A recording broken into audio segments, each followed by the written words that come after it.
Welcome, listener. Tonight, we embark on a gentle journey across the ancient seas, following the slow, deliberate path of Odysseus, the wise king of Ithaca. His voyage is long, full of quiet lessons, subtle dangers, and soft whispers of the gods. Together, we will drift past shadowed underworlds, sing with the sirens, and navigate the calm and stormy waters of the world. So, settle into your bed, let your body sink into comfort, and let your mind float with the rhythm of the waves. For the next few hours, you will travel with Odysseus, not in haste, not in fear, but in calm reflection and gentle wonder, as we sail toward adventure, wisdom, and rest. Tell me which part of world you are and what time you watch in the comments. The long shadow of war, a calm sea and fragile hope night settled gently over the water. The stars shone clearly above the ship, scattered across the dark sky like quiet promises. The moon hung low and pale, casting a soft silver path across the sea. It moved with the ship, steady and unhurried. Odysseus remained awake. He stood near the helm, wrapped in his cloak, breathing in the cool night air. The sounds around him were simple and soothing, the slow creak of wood, the rhythm of waves against the hull, the soft breathing of men resting after long days of rowing. For the first time since leaving Troy, his thoughts grew lighter. The war felt distant now, like a fading dream. The clash of swords, the cries of battle, the long years of waiting, all of it seemed to dissolve into the darkness behind them. Ahead lay only the open sea. The men aboard his ship slept deeply. Their faces, worn and weathered by war, were peaceful in rest. Some murmured in dreams, perhaps calling out the names of wives or children, or reliving memories they would never fully escape. Odysseus watched over them quietly. Leadership, he knew, was not always about command. Sometimes it was simply about staying awake so others could sleep. The ship moved steadily through the water, guided by familiar stars. Odysseus recognized them well. He had followed these same patterns before, on journeys both short and long. They were old companions, reliable and silent. As the night deepened, a sense of hope began to grow. Perhaps the journey home truly would be simple. Perhaps the gods, tired of war, would allow the survivors a peaceful return. Perhaps Ithaca would appear on the horizon sooner than expected. He allowed himself to believe this, just a little. By morning, the sky lightened slowly. The stars faded, and soft shades of blue and gold spread across the horizon. The sun rose gently, warming the air and the sea alike. Men stirred and stretched. Oars were lifted and dipped once more into the water, creating small ripples that shimmered in the growing light. They shared quiet words, simple laughter. One spoke of a meal waiting at home. Another described the feel of solid land beneath his feet. Someone began to sing, softly at first, a song remembered from childhood. The tune was uneven but comforting. Odysseus listened, letting the sound wash over him. Hope, he thought, was a fragile thing, but it was also necessary. The days passed in peaceful repetition. The sea remained calm. Winds were steady and kind. Each sunrise felt like a small blessing, and each night brought restful darkness. The men began to relax. Too much. As exhaustion from years of war finally released its grip, their alertness faded. They trusted the calm too fully, forgetting that the sea could change without warning. Odysseus noticed this shift. He felt it in the way conversations grew careless, in the way eyes lingered too long on sleep instead of the horizon. He said little, choosing not to disturb the peace, but a quiet tension settled within him. He had learned, long ago, that calm moments often carried hidden weight. On the fourth day, a strange wind brushed past the ship. It was light, barely noticeable, yet different from before. It carried a faint chill, despite the warm sun. Odysseus lifted his gaze, scanning the sky. Clouds drifted slowly, thin and harmless in appearance. Still, something felt unsettled. That night, as the men slept, Odysseus dreamed. He saw Ithaca clearly, closer than ever before. The shore was bright, welcoming. Penelope stood waiting, her face calm, her eyes filled with quiet understanding. Just as he stepped forward, the ground beneath him shifted. The image dissolved like mist. He woke suddenly, heart steady but alert, the sound of waves louder than before. The sea remained calm, yet the feeling of unease lingered. Far away, beyond the reach of human sight, the gods continued their watch. Among them, one stirred with displeasure, remembering a wound of pride not yet healed. The journey was moving forward, but the path home was beginning to bend, and hope, though still present, began to rest on uncertain ground. A calm sea and fragile hope night settled gently over the water. The stars shone clearly above the ship, scattered across the dark sky like quiet promises. The moon hung low and pale, casting a soft silver path across the sea. It moved with the ship, steady and unhurried. Odysseus remained awake. He stood near the helm, wrapped in his cloak, breathing in the cool night air. The sounds around him were simple and soothing, the slow creak of wood, the rhythm of waves against the hull, the soft breathing of men resting after long days of rowing. For the first time since leaving Troy, his thoughts grew lighter. The war felt distant now, like a fading dream. The clash of swords, the cries of battle, the long years of waiting, all of it seemed to dissolve into the darkness behind them. Ahead lay only the open sea.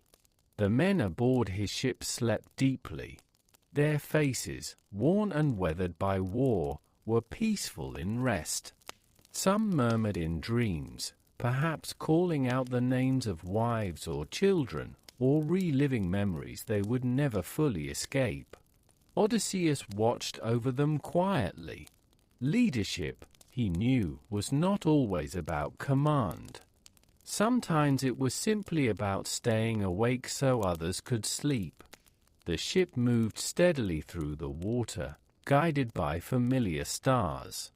Odysseus recognized them well. He had followed these same patterns before, on journeys both short and long. They were old companions, reliable and silent. As the night deepened, a sense of hope began to grow. Perhaps the journey home truly would be simple. Perhaps the gods, tired of war, would allow the survivors a peaceful return. Perhaps Ithaca would appear on the horizon sooner than expected. He allowed himself to believe this, just a little. By morning, the sky lightened slowly. The stars faded, and soft shades of blue and gold spread across the horizon. The sun rose gently, warming the air and the sea alike. Men stirred and stretched. Oars were lifted and dipped once more into the water, creating small ripples that shimmered in the growing light. They shared quiet words, simple laughter. One spoke of a meal waiting at home. Another described the feel of solid land beneath his feet. Someone began to sing, softly at first, a song remembered from childhood. The tune was uneven but comforting. Odysseus listened, letting the sound wash over him. Hope, he thought, was a fragile thing, but it was also necessary. The days passed in peaceful repetition. The sea remained calm. Winds were steady and kind. Each sunrise felt like a small blessing, and each night brought restful darkness. The men began to relax. Too much. As exhaustion from years of war finally released its grip, their alertness faded. They trusted the calm too fully, forgetting that the sea could change without warning. Odysseus noticed this shift. He felt it in the way conversations grew careless, in the way eyes lingered too long on sleep instead of the horizon. He said little, choosing not to disturb the peace, but a quiet tension settled within him. He had learned, long ago, that calm moments often carried hidden weight. On the fourth day, a strange wind brushed past the ship. It was light, barely noticeable, yet different from before. It carried a faint chill, despite the warm sun. Odysseus lifted his gaze, scanning the sky. Clouds drifted slowly, thin and harmless in appearance. Still, something felt unsettled. That night, as the men slept, Odysseus dreamed. He saw Ithaca clearly, closer than ever before. The shore was bright, welcoming. Penelope stood waiting, her face calm, her eyes filled with quiet understanding. Just as he stepped forward, the ground beneath him shifted. The image dissolved like mist. He woke suddenly, heart steady but alert, the sound of waves louder than before. The sea remained calm, yet the feeling of unease lingered. Far away, beyond the reach of human sight, the gods continued their watch. Among them, one stirred with displeasure, remembering a wound of pride not yet healed. The journey was moving forward, but the path home was beginning to bend, and hope, though still present, began to rest on uncertain ground. The island of the lotus, eaters, the shore that invited forgetting the storm did not come with violence. Instead, the wind slowly guided the ship away from its intended path, like a gentle hand turning a traveler at a crossroads. The sea remained calm, but the direction had changed, and Odysseus felt it deep within himself. Days passed without land. The horizon circled them endlessly, a wide blue ring beneath a quiet sky. The men grew weary again, not from battle, but from sameness. Water, sky, and motion blended into one continuous rhythm. Then, one morning, land appeared. It rose softly from the sea, low and green, touched by pale sunlight. The shore looked welcoming, peaceful, and untouched by conflict. No towering cliffs, no dark clouds, only trees swaying gently and beaches glowing faintly in the distance. A murmur passed through the ship. Relief! Odysseus studied the island carefully. It seemed calm, perhaps too calm, but his men needed rest, fresh water, and food. He nodded once and guided the ship toward shore. The sand was warm beneath their feet as they stepped onto land. A light breeze moved through tall grasses, carrying a sweet, unfamiliar scent. The air itself felt soft, as if it wished to slow them down. No signs of danger appeared. No weapons. No walls. No watchful eyes. Only quiet. Odysseus sent a small group of men inland to explore, while the others remained near the ship. He watched as the chosen men walked slowly toward the trees, their figures growing smaller against the green. Time stretched. The sun climbed higher, yet it felt as though the day lingered, unhurried. Shadows moved lazily across the ground. The sea barely stirred. Eventually, the men returned. But something about them was different. Their steps were slow, almost drifting. Their faces were relaxed, eyes soft and distant, as though wrapped in a gentle dream. They smiled easily, without urgency. They spoke of the people who lived on the island, the lotus eaters.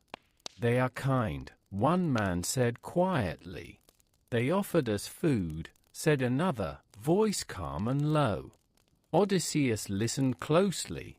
The food, they explained, was a golden fruit, the lotus. Sweet, delicate, and light as honey. After tasting it, worry seemed to fade. Memory softened. The desire to leave slipped away like mist in the morning sun. Odysseus felt a chill beneath the warmth of the air. He looked into their eyes and saw it clearly.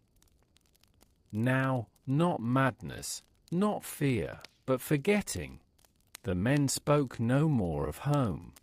They spoke only of staying. The island, he realized, was not a place of harm, but of surrender. Odysseus thanked the explorers calmly and dismissed them to rest. His voice betrayed no alarm. But inside, his thoughts sharpened. This was danger of a quiet kind. A danger that did not strike, but invited. As the afternoon light softened, Odysseus walked alone along the shore. Waves lapped gently at his feet. The island seemed to hum with stillness, as if time itself slowed upon its soil. He thought of Ithaca, of Penelope waiting through long seasons, of Telemachus growing without him, of promises spoken before war began. Rest was tempting. For the first time since Troy, there was no struggle here, no command, no vigilance, only ease. But ease, he knew, could become a trap. As the sun drifted lower, Odysseus made his decision. The men would not stay, even if they wished to. The sea, uncertain and vast, was still better than a peace that erased memory. As evening settled over the island, Odysseus prepared to act quietly, firmly, and without cruelty.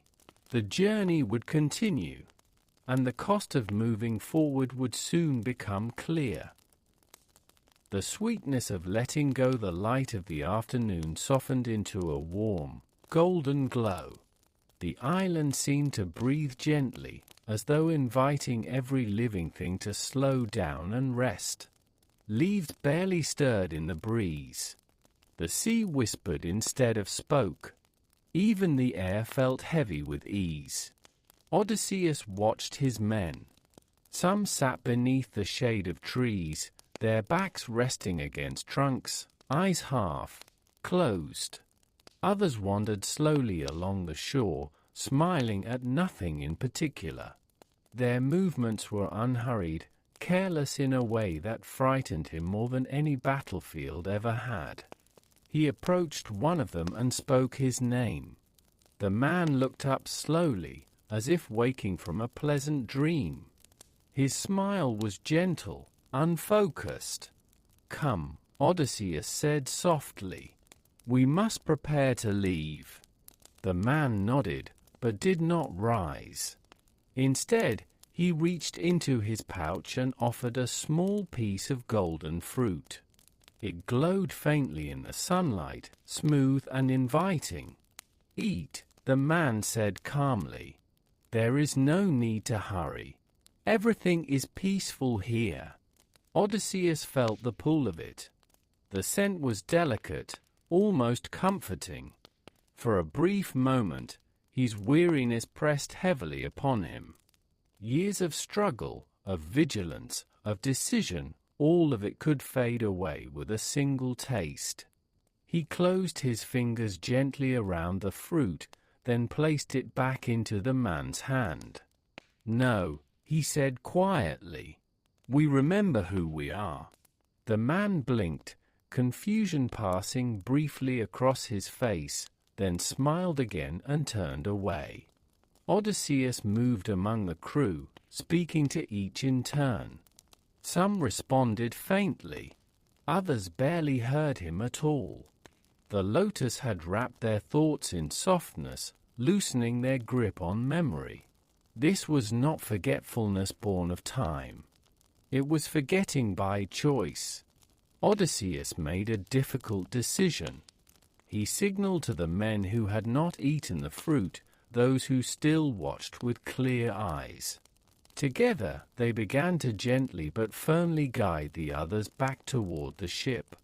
There was no shouting, no anger, only quiet insistence. Some men resisted weakly, pleading to stay, their voices calm but heavy with longing. Others wept softly, unable to explain their sadness. Odysseus listened, but did not waver.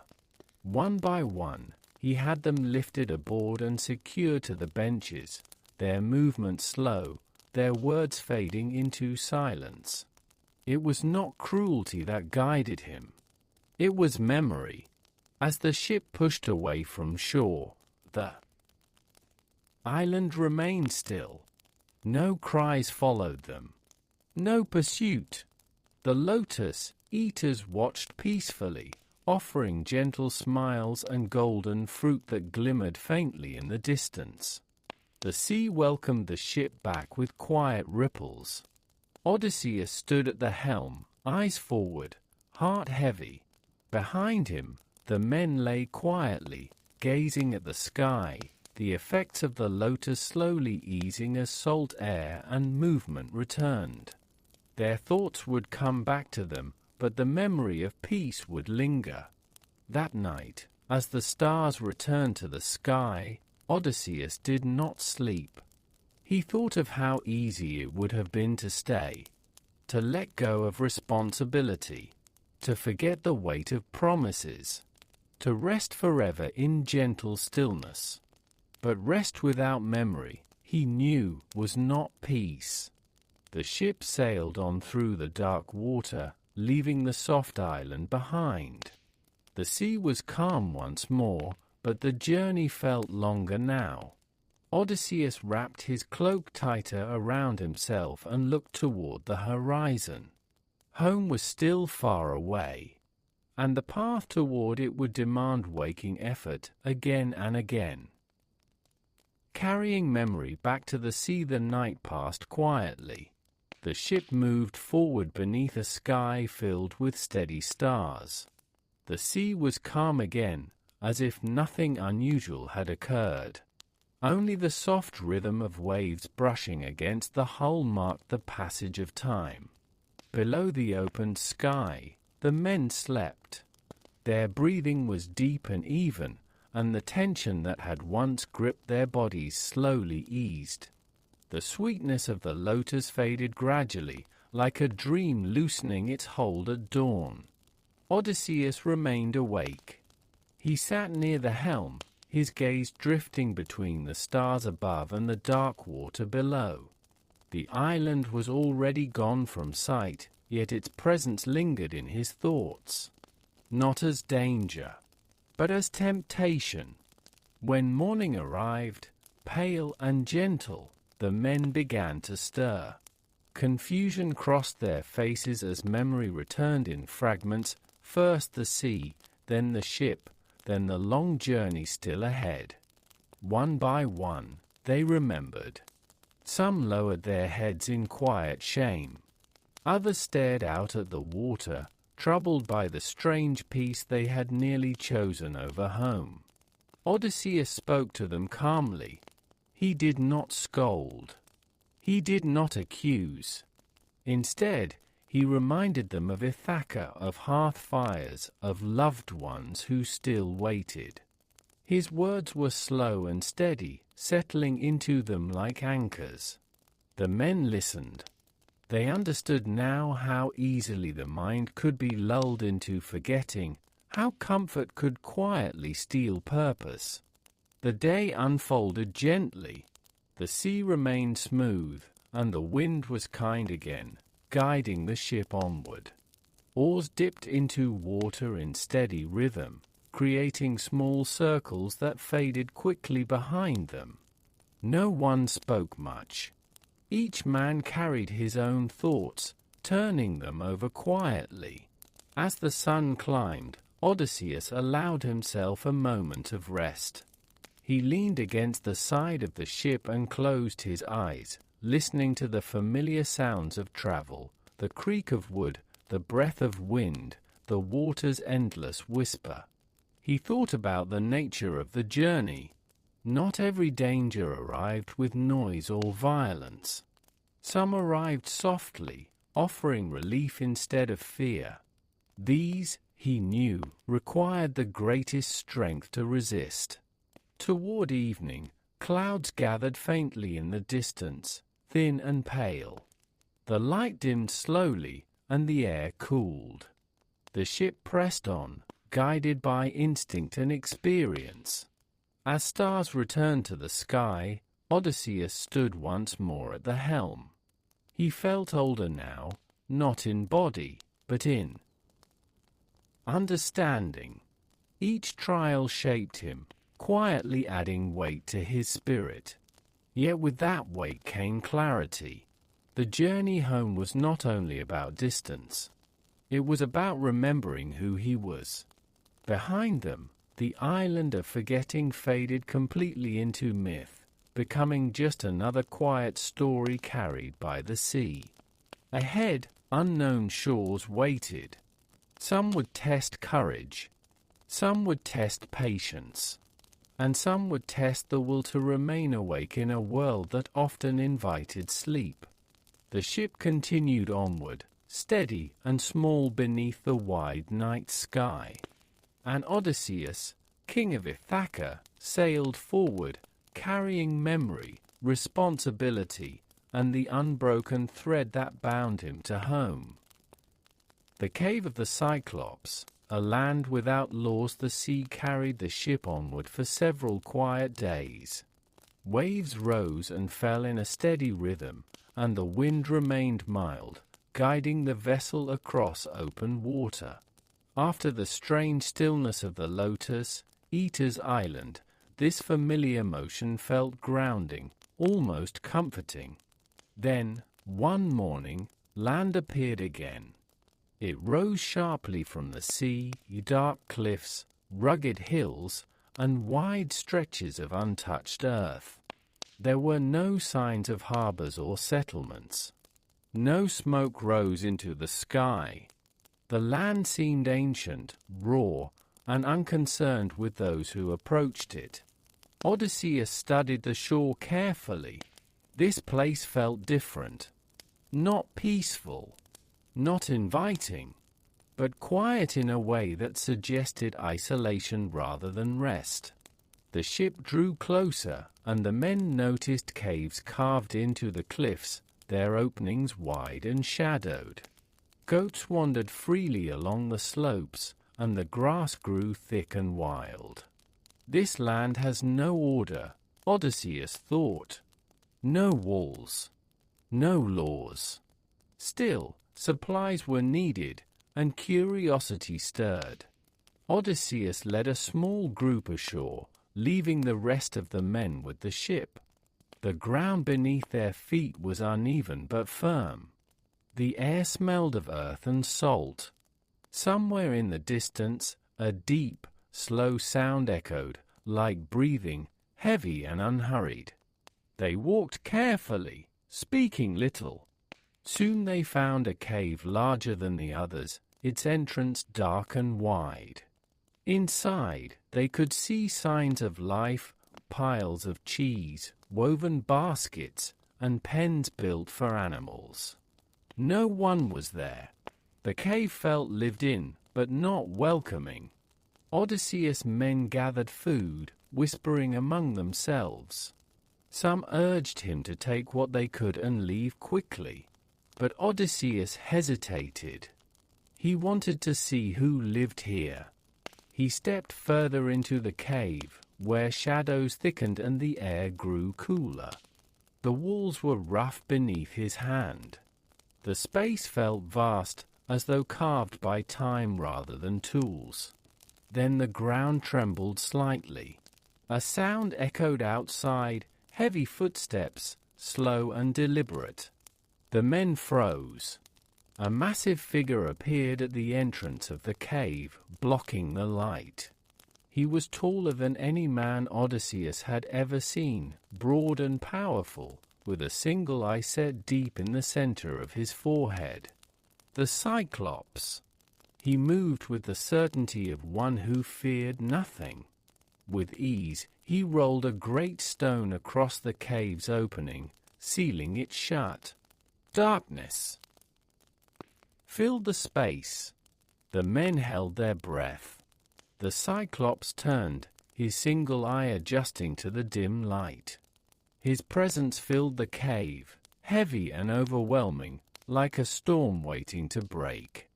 Odysseus stood still. He had faced many dangers, but this was different. This was not an enemy bound by honor or law. This was a force of nature. The Cyclops spoke, his voice deep and slow, echoing off the stone walls. "Who are you," he asked, "to enter my home uninvited?" Odysseus felt the weight of the moment settle over him. Strength would not save them here. Only patience.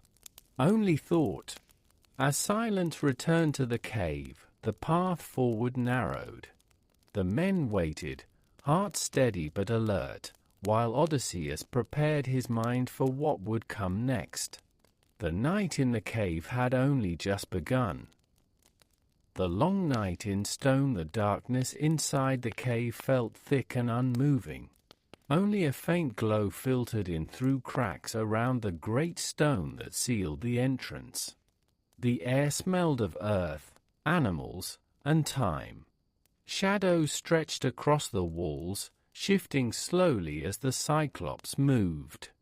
He set down his burden of firewood and turned his single eye toward the men. Odysseus stepped forward calmly, his voice steady and respectful. He spoke of distant lands, of long journeys, of the custom of hospitality known to both mortals and gods. The Cyclops listened in silence. Then he laughed. It was a deep, rumbling sound that seemed to shake the cave itself. "I do not fear your gods," he said slowly. "Here, I am the law." With unhurried movements, he began his evening routine, milking his animals, sorting them carefully, closing them within their pens. The simplicity of his actions made the danger feel strangely unreal. Time passed slowly. The men remained still, hearts beating softly, as the Cyclops finished his work. When he turned back to them, his gaze was cold and curious. What followed was terrible, but Odysseus forced himself to remain calm. Panic would serve no purpose. He observed. He waited. He remembered. When night deepened, the Cyclops lay down to sleep, his breathing heavy and uneven. The cave filled with the sound of it, like distant thunder rolling beneath stone. The men gathered close to Odysseus. Their eyes searched his face for direction. Odysseus had already begun to plan. Near the fire lay a massive wooden club, rough and heavy. With great care, Odysseus and his men lifted it and shaped its end, working slowly, quietly, as the Cyclops slept. They hardened it in the embers of the fire, then cooled it, hiding it beneath a pile of straw. The hours stretched. No one spoke. Finally, dawn's faint light crept into the cave. The Cyclops stirred. He rose, unblocked the entrance, and released his animals to graze. The men remained trapped inside as he rolled the stone back into place and left. The day passed in dim silence. Odysseus sat, thinking, conserving strength. His plan required patience and timing. When the Cyclops returned in the evening, Odysseus approached him calmly, carrying a skin of strong wine gifted long ago. He offered it without fear. The Cyclops drank greedily, never having tasted anything like it before. The wine softened his movements, slowed his thoughts. "What is your name?" the Cyclops asked, his voice thick. Odysseus answered carefully, "My name is Nobody." The Cyclops laughed again and drank until sleep claimed him once more. As night deepened, Odysseus signaled his men. The plan unfolded quietly. Together, they lifted the sharpened stake, moving as one, and carried it toward the sleeping giant. The moment passed quickly. When it was done, the Cyclops roared in pain, a sound that echoed across the land and into the sea. Other Cyclopes called out from afar, asking who had harmed him. "Nobody," he cried. And hearing this, they turned away, leaving him alone. Odysseus did not linger. He waited. The night was not yet over. The cost of cleverness, the cave echoed with the Cyclops' cries. Yet outside, no help came. The other Cyclopes, hearing that nobody had harmed him, returned to their own caves, leaving the wounded giant alone in his darkness. Inside, Odysseus and his men remained perfectly still. They listened as the Cyclops stumbled blindly, groping along the stone walls, his great hand sweeping the air in frustration. He sat heavily at the cave's entrance, determined to block escape. But Odysseus had already thought ahead. As dawn approached, the Cyclops prepared to release his animals once more. One by one, the great sheep moved toward the opening. The Cyclops felt their backs carefully, checking for men. Yet beneath the largest animals, Odysseus and his companions clung silently, hidden by thick wool and patience. The escape unfolded slowly. Heartbeats passed like hours. At last, Odysseus felt cool air and open space. He loosened his grip and stepped free, feet touching earth outside the cave for the first time since the long night began. One by one, the men followed.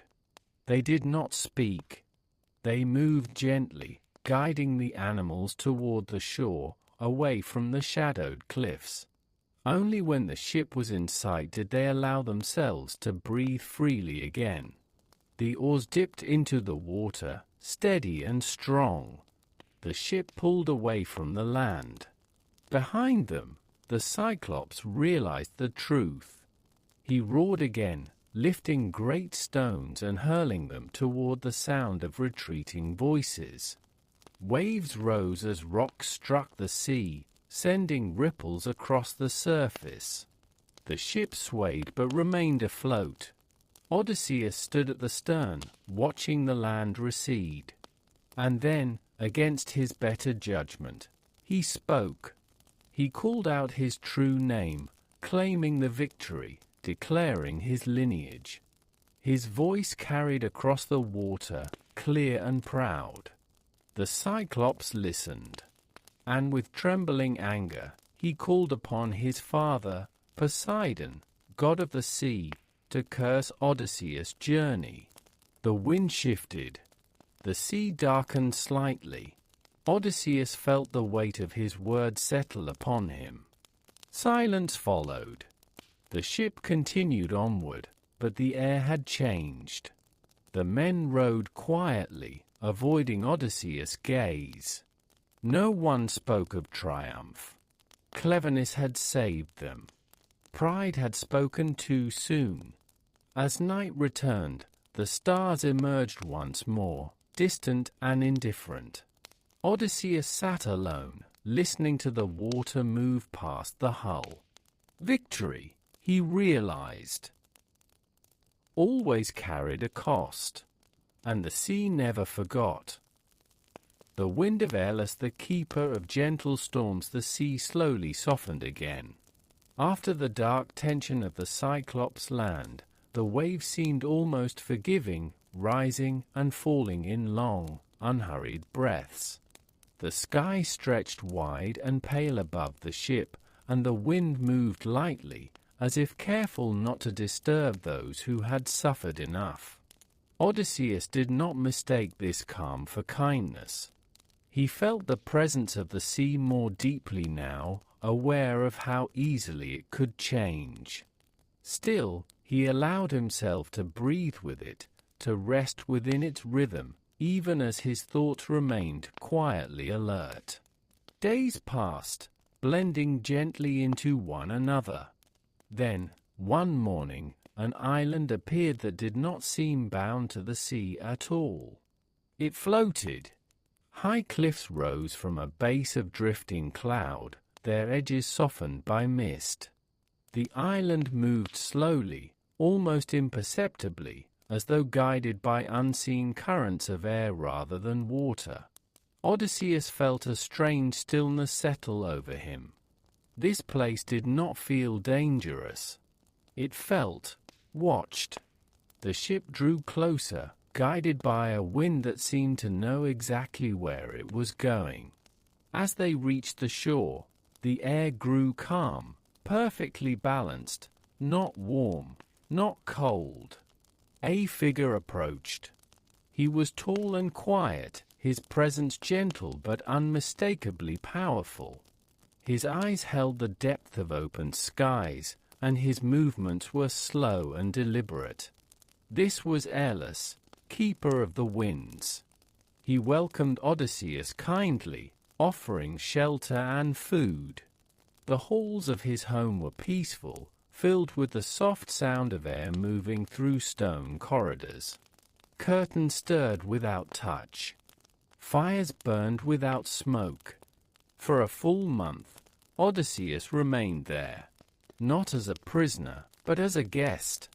Each day passed in calm conversation and restful silence.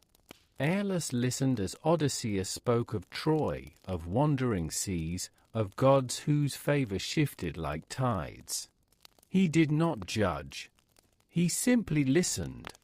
At night, Odysseus slept deeply, wrapped in a stillness he had not known since before the war. Dreams came softly and left no weight behind. When it was time to leave, Aeolus offered a gift. He took a great leather bag and bound it tightly with silver cords. Inside, he sealed every wind that might lead Odysseus astray, every storm, every gust of chaos. Only one wind remained free. A gentle breeze, steady and true, meant to guide the ship straight home to Ithaca. "Do not open it," Aeolus said calmly. "Trust the wind. You are given." Odysseus accepted the gift with gratitude and care. He understood its value and its danger. The ship departed smoothly, carried forward by the kind breeze. Ithaca felt closer now than it ever had before. For 9 days and nights, the wind never faltered. The sea stayed calm. The stars guided them faithfully. Odysseus did not sleep much, choosing instead to watch over the ship himself, guarding the precious gift. On the 10th night, land appeared. Faint lights shimmered in the distance. Ithaca! So close! Exhaustion finally settled over Odysseus like a heavy cloak. His eyes grew tired. His body, worn from years of effort, asked for rest. He allowed himself to sit, just for a moment. Behind him, the men whispered. They had watched Odysseus guard the bag day and night. Curiosity stirred among them, mixed with doubt and fatigue. "What treasure does he hide?" one murmured. "Why does he trust himself alone?" said another. Their voices were low, carried gently by the night air. Odysseus' breathing slowed. Sleep, quiet and unannounced, finally reached him, and the silver chords waited. When curiosity stirred the air, the night was very quiet. The ship glided smoothly across the dark water, guided by the single gentle wind that Aeolus had allowed to remain free. The lights of Ithaca shimmered faintly on the horizon, like distant stars resting upon the earth. Odysseus slept. His body, at last overcome by exhaustion, rested against the side of the ship. His face was calm, his breathing slow and even. For the first time since leaving Troy, true rest had found him. Behind him, the men watched. They whispered softly, careful not to wake their king. Their eyes returned again and again to the large leather bag tied securely near the mast. The silver cords that bound it glimmered faintly in the moonlight. Curiosity grew. They had endured storms, monsters, and hunger together. Yet Odysseus had guarded this bag alone, never explaining what it contained. Doubt slipped quietly into their thoughts. "Perhaps it holds gold," one murmured. "Or gifts meant only for him," said another. The sea remained calm, encouraging the illusion that nothing could go wrong. Slowly, carefully, one of the men reached for the bag. The silver cords resisted at first, tight and deliberate. Then, with a soft sound, they loosened. The moment the bag opened, the night changed. A deep breath rushed out, not loud, not sudden, but powerful. Winds poured forth, each one different, swirling together like restless spirits released from long captivity. The sails snapped. The ship shuddered. Odysseus woke instantly. The calm breeze vanished, replaced by violent currents that spun the vessel sharply away from Ithaca. Waves rose higher, dark and insistent. The sky clouded over, stars disappearing behind moving shadow. The men cried out, fear breaking through their exhaustion. Odysseus rushed to the mast, understanding at once what had happened. He reached for the bag, struggling to close it, but the winds were already free, escaping in every direction. The ship turned helplessly. Ithaca's lights faded. The shore slipped away, swallowed by darkness. No matter how hard they rowed, the winds pushed them back, carrying the ship away from home, faster than they had ever traveled before. Odysseus stood silent. He did not shout. He did not curse. He simply watched the sea take them. By morning, the storm eased. The winds, released at last, drifted away into the open sky. The sea calmed again, leaving the ship far from where it had been. Land appeared once more. The floating island of Aeolus returned, quiet and distant, resting among clouds as before. The men looked at Odysseus with shame and fear. He said nothing. When they reached the shore, Aeolus appeared again.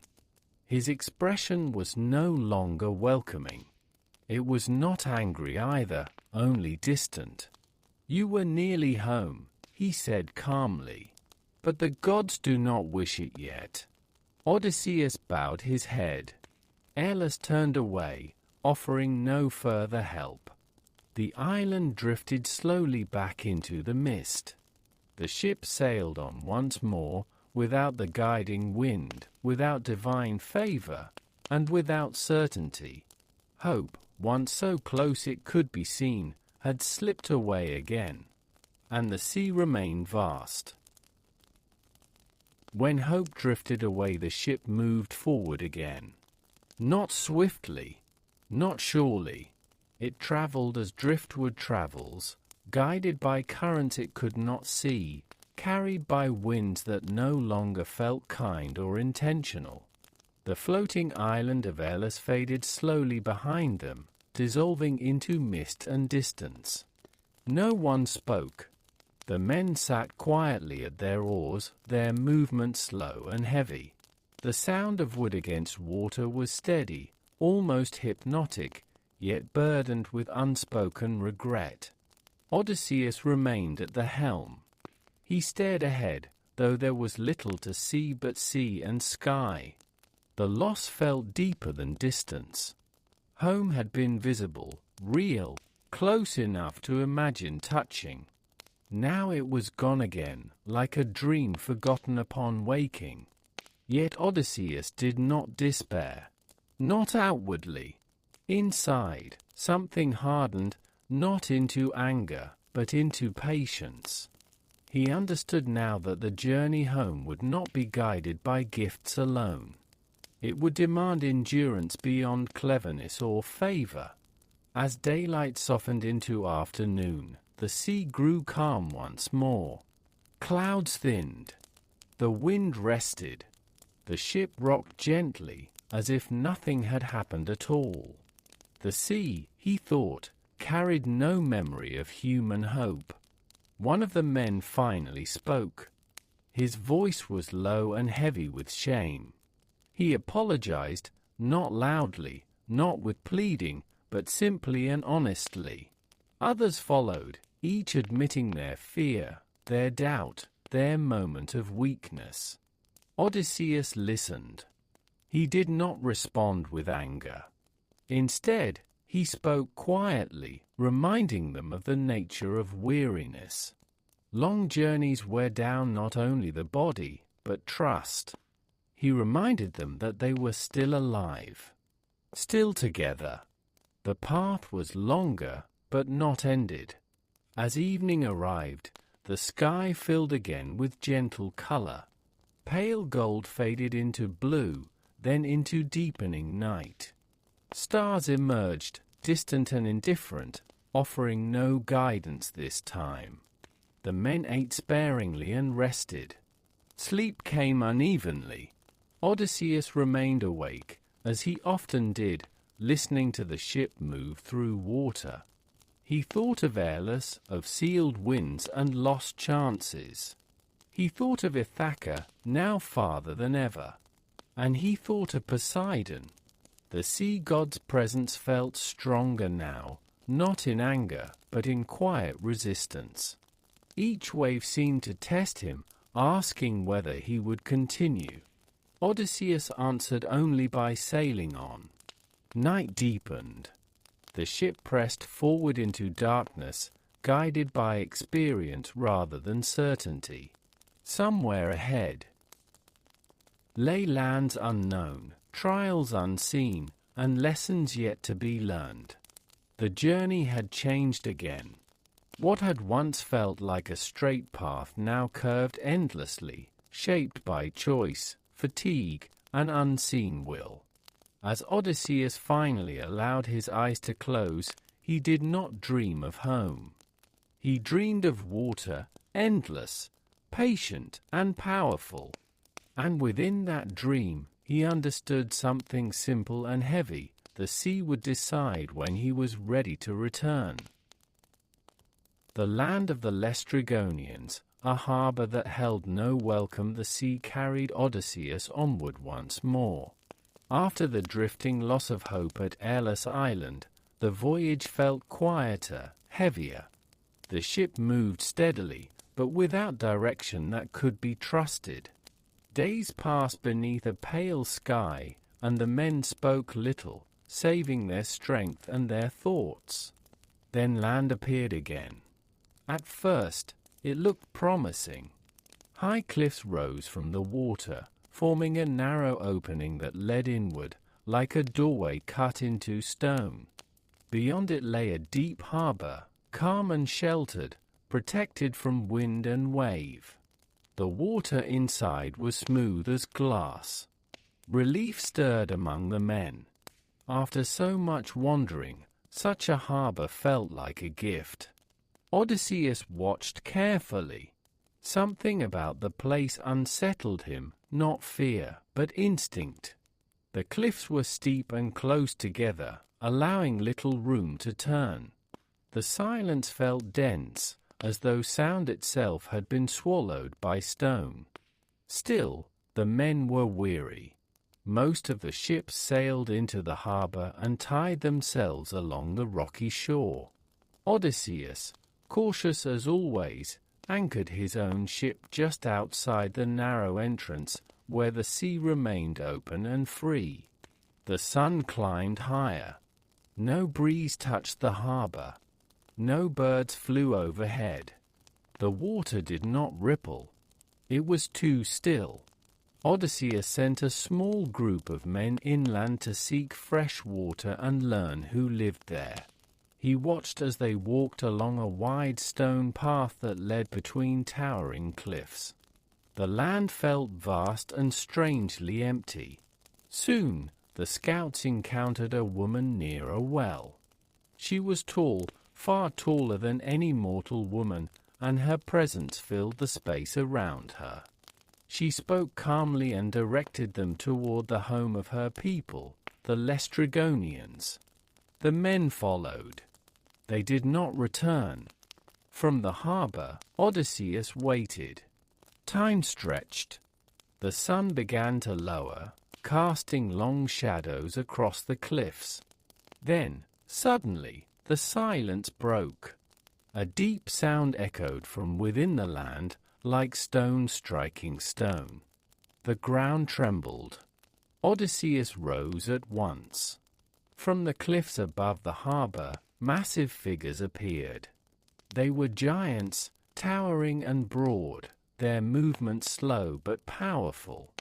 Without warning, they began to lift enormous rocks and hurl them downward. Chaos erupted. Ships were crushed where they lay, wood splintering against stone. The calm harbor became a place of terror as water churned and echoed.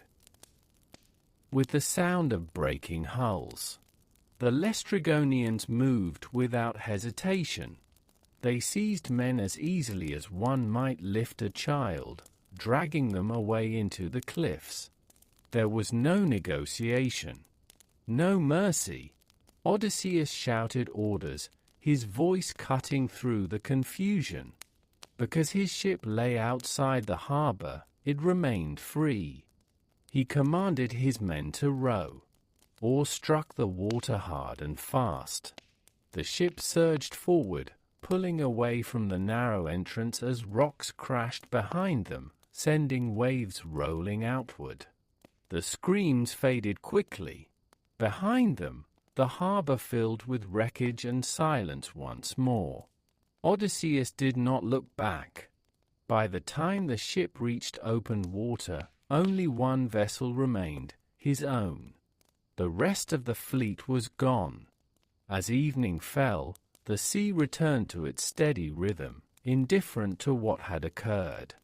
The sky softened into dusky blues and fading gold.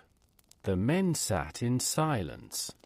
Grief moved quietly among them, heavy but restrained. Too much had been lost too quickly for words to form. Odysseus stood alone at the stern. He felt the weight of leadership settle deeper upon him. Each choice mattered now more than ever. Each shore carried unknown cost. The sea stretched endlessly ahead, and the journey continued, slower, lonelier, and more fragile than before. When silence followed destruction, night came quickly. The sky darkened without drama, as though the world wished to close its eyes after what had been lost. The sea rolled gently beneath the ship, unconcerned with the absence of the many vessels that once followed alongside it. Now there was only one. Odysseus stood at the helm, guiding the ship through darkness with steady hands. Behind him, the remaining men sat quietly, their faces drawn, their movements slow. No one spoke of the harbor. No one named the fallen. Grief, heavy and unspoken, rested among them like mist. The stars appeared one by one, cold and distant. Odysseus recognized their patterns, but even they felt changed now, as if the sky itself had grown more remote. As the hours passed, exhaustion settled in. Some of the men lay down and slept, bodies curling inward, seeking warmth and rest. Others stared at the water, watching moonlight shimmer across the surface, each ripple carrying memory away. Odysseus remained awake. He thought of the ships lost so suddenly, of men whose voices had filled the air only hours before. He replayed the moment of choice, anchoring his ship outside the harbor, over and over again. It had saved them. Yet the relief was tangled with sorrow. By morning, the sea was calm again. Sunlight spread softly across the water, illuminating the ship's worn wood and tired faces. The day felt quiet, almost empty, as if the world had been stripped down to its simplest elements. Water, sky, motion. Odysseus spoke then, not to command, but to ground. He reminded the men that survival was not something to feel guilty for. That memory itself was a form of honor. That moving forward did not erase what had been lost. His voice was low and even, steady as the oars dipping into the sea. The men listened. They did not cheer. They simply nodded, accepting the words like stones placed gently back into place. The ship sailed on. With fewer hands, every task took more effort. The rhythm of rowing slowed, matching the weariness that settled into muscles and bones. Meals were smaller now, supplies reduced. Yet the sea remained kind. Perhaps it pitied them. Or perhaps it was merely waiting. As the sun lowered once more, clouds gathered faintly on the horizon. Nothing threatening, just reminders of change. The air cooled, and the ship rocked gently as evening returned. Odysseus felt the presence of the gods again. Not close, not distant, simply aware. He wondered if this loss was part of the punishment promised by the Cyclops' curse, or if it was simply the nature of wandering, where safety could never be assumed. That night, dreams came uneasy. Men murmured in sleep, voices low and fragmented. Odysseus rested lightly, waking often, listening to the water, alert to every shift in wind or wave. The ship pressed onward through darkness. Each stroke of the oar carried them farther from what they had been, and closer to what they would become. Loss, Odysseus understood now, was no longer an interruption in the journey. It was part of it. And as dawn began to approach once more, he stood ready, not hopeful, not despairing, but enduring. The empty harbor the morning came quietly. A soft light spread across the sea, coloring the waves in gentle shades of blue and silver. The wind was kind, just enough to fill the sails without rushing the ship. There was no sound except the quiet slap of water against the hull, steady and soothing in its repetition. The harbor of the Laestrygonians had disappeared behind them, a shadow in memory. Only the empty cliffs remained in the distance, stark and silent. Odysseus stood at the stern, watching the horizon. He did not speak. He could feel the weight of what had been lost pressing lightly, like the gentle pull of tide water against a boat. The men rowed quietly, their movements careful, their eyes soft with exhaustion. None of them laughed or sang, and yet there was no panic. Only the slow, even rhythm of survival. The event of the previous day lingered in small ways, the sounds of falling stone, the sudden shattering of wood, the echoes of cries fading into distance.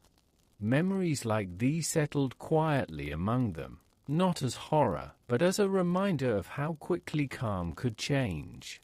Odysseus thought of leadership, of what it meant to guide men through trials that no words could ease. He knew he could not carry their fear away.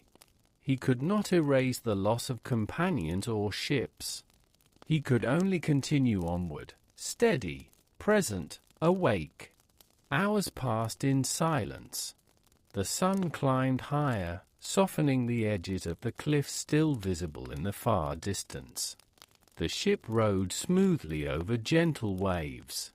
Every dip and rise of water was a slow heartbeat, marking the passage of time. Each breath of wind whispered across the sails, a quiet companion to the journey. Odysseus moved among the men, checking oars and ropes, guiding without command, steadying without alarm. They trusted him not because he promised safety, he could not, but because he remained calm when all else had been unpredictable. By afternoon, the horizon opened wide. No land appeared yet, only the endless sea and a sky that stretched forever. The men paused at times, looking out, realizing that the next challenge could be just as sudden, just as uninvited. But still they moved forward. Odysseus allowed himself a small sigh, almost unnoticed. They had survived. They had survived the harbor, the giants, and the fall of companions. Every heartbeat of the ship reminded him that life, fragile and fleeting, continued to flow like the water beneath them. Evening approached. The sky grew soft and golden, the water reflecting the fading light. The ship rocked gently, slower now, as the sun slipped lower, turning waves to liquid fire. The men leaned against the benches, quiet, tired, yet alive. Their exhaustion was not despair, it was calm, an acceptance of the long road ahead. Odysseus finally allowed himself to sit, head resting lightly against the mast. He closed his eyes for a moment, letting the sounds of the sea, wind, and wood carry him. No dreams came, only rest. And as night fell, the stars returned, distant and gentle.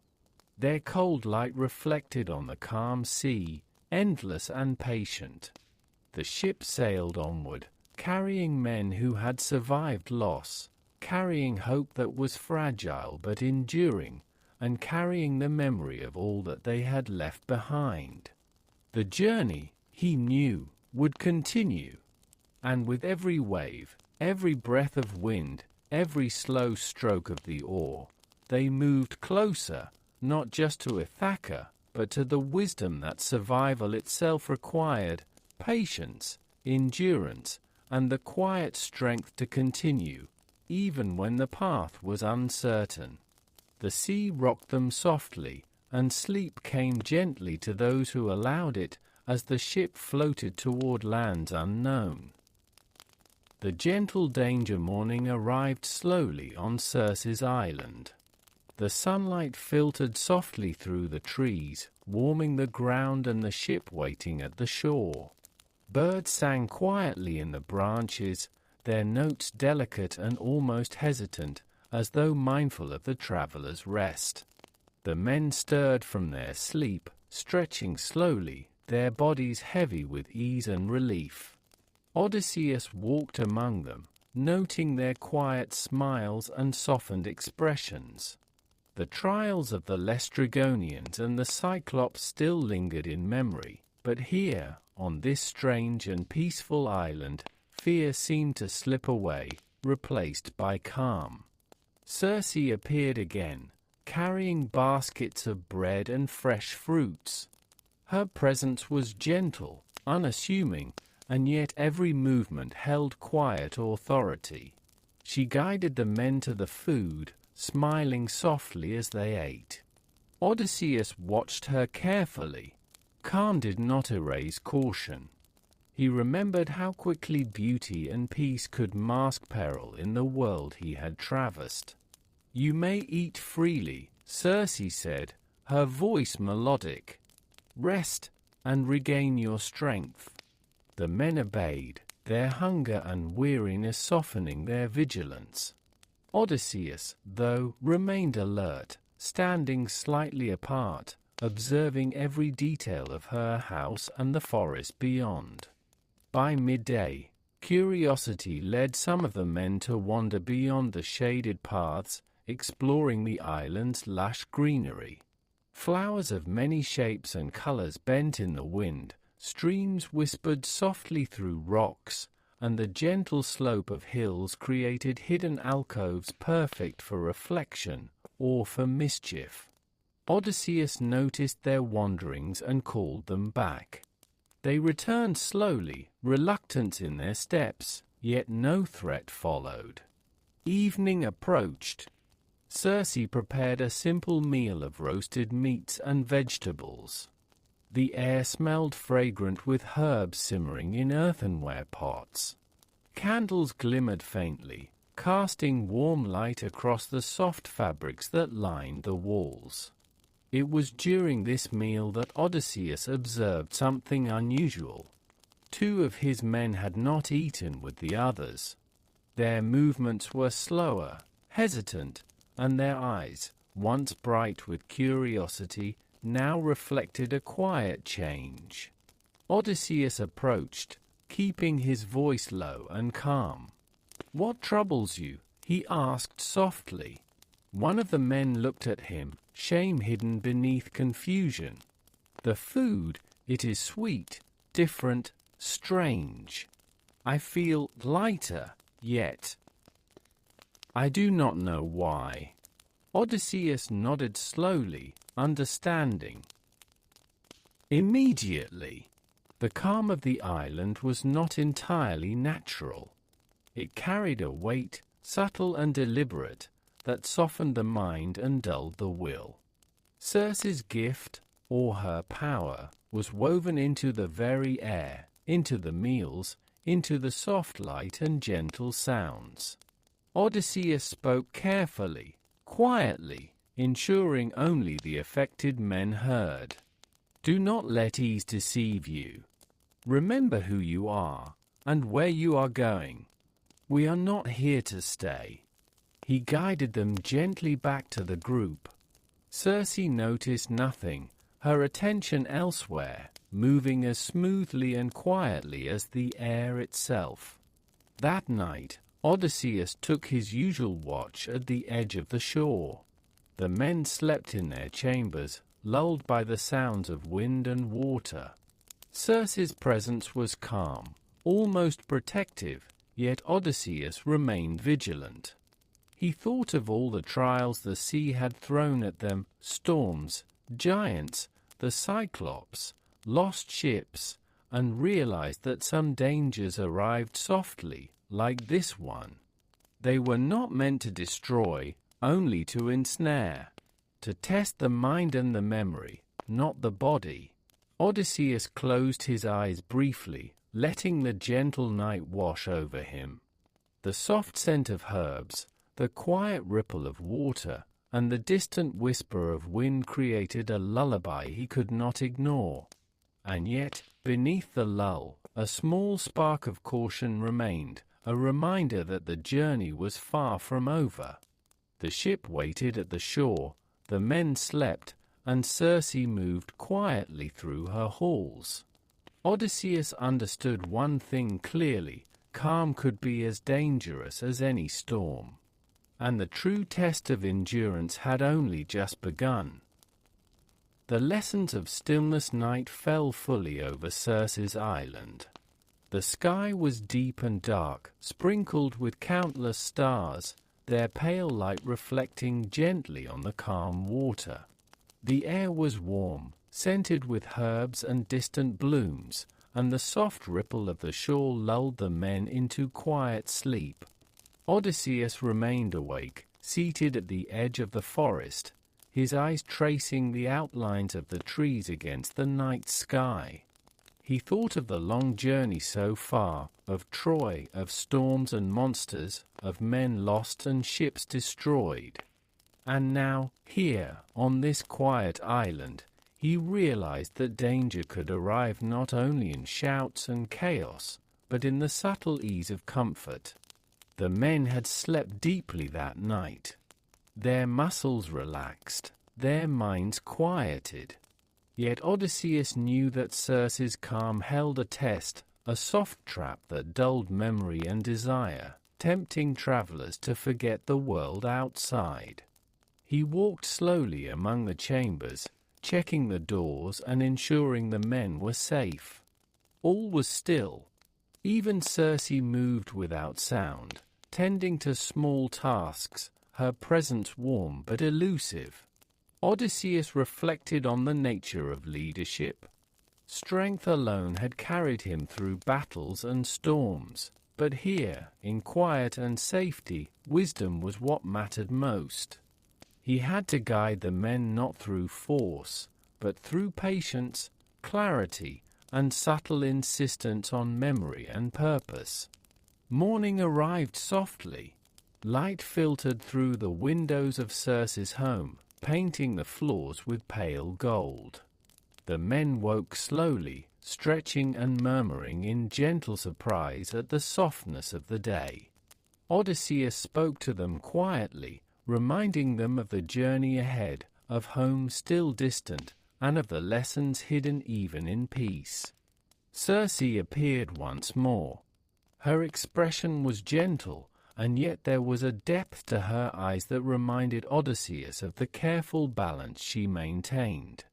She offered guidance, advice, and a final gift, directions to the lands beyond her island, and warnings of the challenges still to come. The men ate a simple breakfast, their movements slow and deliberate. Odysseus watched over them, ensuring none were lost to the subtle seduction of comfort. Each bite of food, each soft word spoken, was a gentle lesson in vigilance. Before leaving, Odysseus gathered the men on the shore. The ship rocked softly, waiting to carry them forward once more. Circe stood nearby, silent, her gaze steady but calm. She made no attempt to stop them, but the unspoken understanding was clear. What remained safe on her island would vanish in the wider world. Odysseus guided the ship into the water. The oars dipped slowly, then rhythmically, moving the vessel forward. The island receded behind them, calm and distant, fading into mist and memory. The men sat quietly, letting the rhythm of the sea and the gentle motion of the ship restore their bodies and minds after the soft captivity of ease. Odysseus did not speak immediately. He remained at the helm, feeling the wind brush across his face, the faint scent of herbs lingering on the air. He thought of the island's lesson, that strength alone was not enough. Even in stillness, vigilance must remain. As night settled over the sea, the men slept once more, lulled by the gentle rocking of the ship. Odysseus kept watch, listening to the soft lap of water and the whisper of the wind, aware that every calm could hide a test, every gentle moment could carry a lesson. And as the stars glimmered faintly overhead, the ship sailed onward, steady and slow, carrying a king and his weary men closer to unknown trials, and to the long, winding road that would eventually lead them home. The journey continued, and Odysseus, tempered by storms, giants, and soft dangers alike, understood at last that the world tested not only courage, but patience, wisdom, and the quiet strength to endure. The underworld, the shores of shadow, the sea carried them onward once more. After leaving Circe's island, the wind was gentle, guiding the ship across smooth waves. The men moved slowly, their muscles still recovering from past hardships. Each day blended into the next, marked only by the soft rise and fall of water and the faint light of sun and stars. Odysseus remained thoughtful at the bow, his eyes tracing the horizon. The world beyond Circe's island seemed wider, darker, and more mysterious. His mind lingered on the warnings she had given. The paths ahead were fraught with peril not always seen by the eye. Eventually, the coast of a new land appeared. It was pale and rocky, with cliffs that jutted into the water, black against the evening sky. A strange fog hung close to the shore, moving like a living thing, and the waves that lapped against the rocks whispered faintly, almost like voices. Odysseus felt a shiver run through him, not of fear, but of deep caution. He ordered the men to anchor the ship and prepare for a journey inland. They carried no weapons this time, only offerings and provisions, for this place demanded more than strength, it demanded understanding. As they stepped onto the rocky shore, a cold breeze brushed their faces. The air smelled faintly of damp earth and smoke. Shadows clung to the cliffs and valleys, moving slowly, as if alive. The men hesitated, sensing the weight of this land. Odysseus led them carefully to a low ridge overlooking a black river that cut through the terrain. On the opposite shore, he saw figures moving faintly through mist. Their forms were indistinct, and their movements slow. They whispered without sound, beckoning to something beyond human comprehension. "This is the entrance," Odysseus said softly. His voice carried no fear, only calm awareness. "The realm of the dead awaits. We must be ready to listen, not to fight." He instructed the men to set up a small camp on the ridge, near a hollow in the rocks. Fires were lit, small and controlled, their smoke drifting upward to mingle with the grey fog. The warmth comforted them, but Odysseus knew the shadow of the place could not be escaped simply by light or heat. As night deepened, he began the ritual Circe had instructed. He drew a shallow trench in the earth and poured libations of milk, honey, and wine, murmuring prayers to the spirits who lingered unseen. The men watched quietly, there. Attention soft, uncertain, but respectful. Odysseus called out to the dead, naming the ones he wished to speak with, offering food and drink to ease their journey. At first, nothing stirred. Only the wind moved gently, and the black water rippled faintly. Then, slowly, the shapes began to appear. Pale figures rose from the river bank, drifting across the water as though carried by invisible currents. Their eyes were empty, yet their presence was heavy, filled with memories of life and longing. They did not speak, but Odysseus felt the weight of their attention settle upon him. He remained calm. He did not falter. The men watched, unsure whether to speak or remain silent. Odysseus instructed them to stay quiet, to let the dead move as they must. The first spirit approached, the voice faint, almost like a sigh carried on the wind. It was one he had loved and lost, and yet it was not truly here. Only memory, only shadow. Odysseus bowed his head, listening, offering his respect. The spirit lingered for a moment, and then drifted away into the mist. Others followed, each one a whisper of a life once lived, each one a reminder of the impermanence of all things. Night deepened fully, the stars above pale and cold. Odysseus remained vigilant, aware that the dead were patient, observing all, yet offering no harm to those who approached with care. The men grew quiet, sleep drifting lightly over them despite the eerie presence. The fires burned low, casting flickering light over faces filled with wonder and solemnity. And in the quiet, Odysseus understood the underworld was not a place of terror for those who moved with respect and thought. It was a place of memory, of reflection, and of lessons to carry forward. Whispers of the past. The night in the underworld stretched slowly, like a river moving through dark stone. Odysseus remained near the small fire, his eyes steady on the shifting shapes across the black water. The men watched quietly, their bodies still, their minds absorbing the weight of what surrounded them. No sound disturbed the air except the faint rustle of wind over the river and the distant echo of voices that seemed to come from everywhere and nowhere at once. The first spirit that lingered was familiar. Its face was pale, yet unmistakable, one of Odysseus' old comrades, lost in battles far away. Though hollow and distant, it carried a memory of life, of laughter and courage, of loyalty that had endured even in death. Odysseus knelt and offered a few soft words. "Your journey has ended," he murmured, voice gentle. "May you find rest as we continue ours." The spirit faded into the mist, leaving only a faint ripple on the river's surface. Odysseus rose slowly, feeling the hush of the underworld deepen around him. He knew that the dead were patient. They did not hurry, did not demand, and did not press beyond what was offered to them.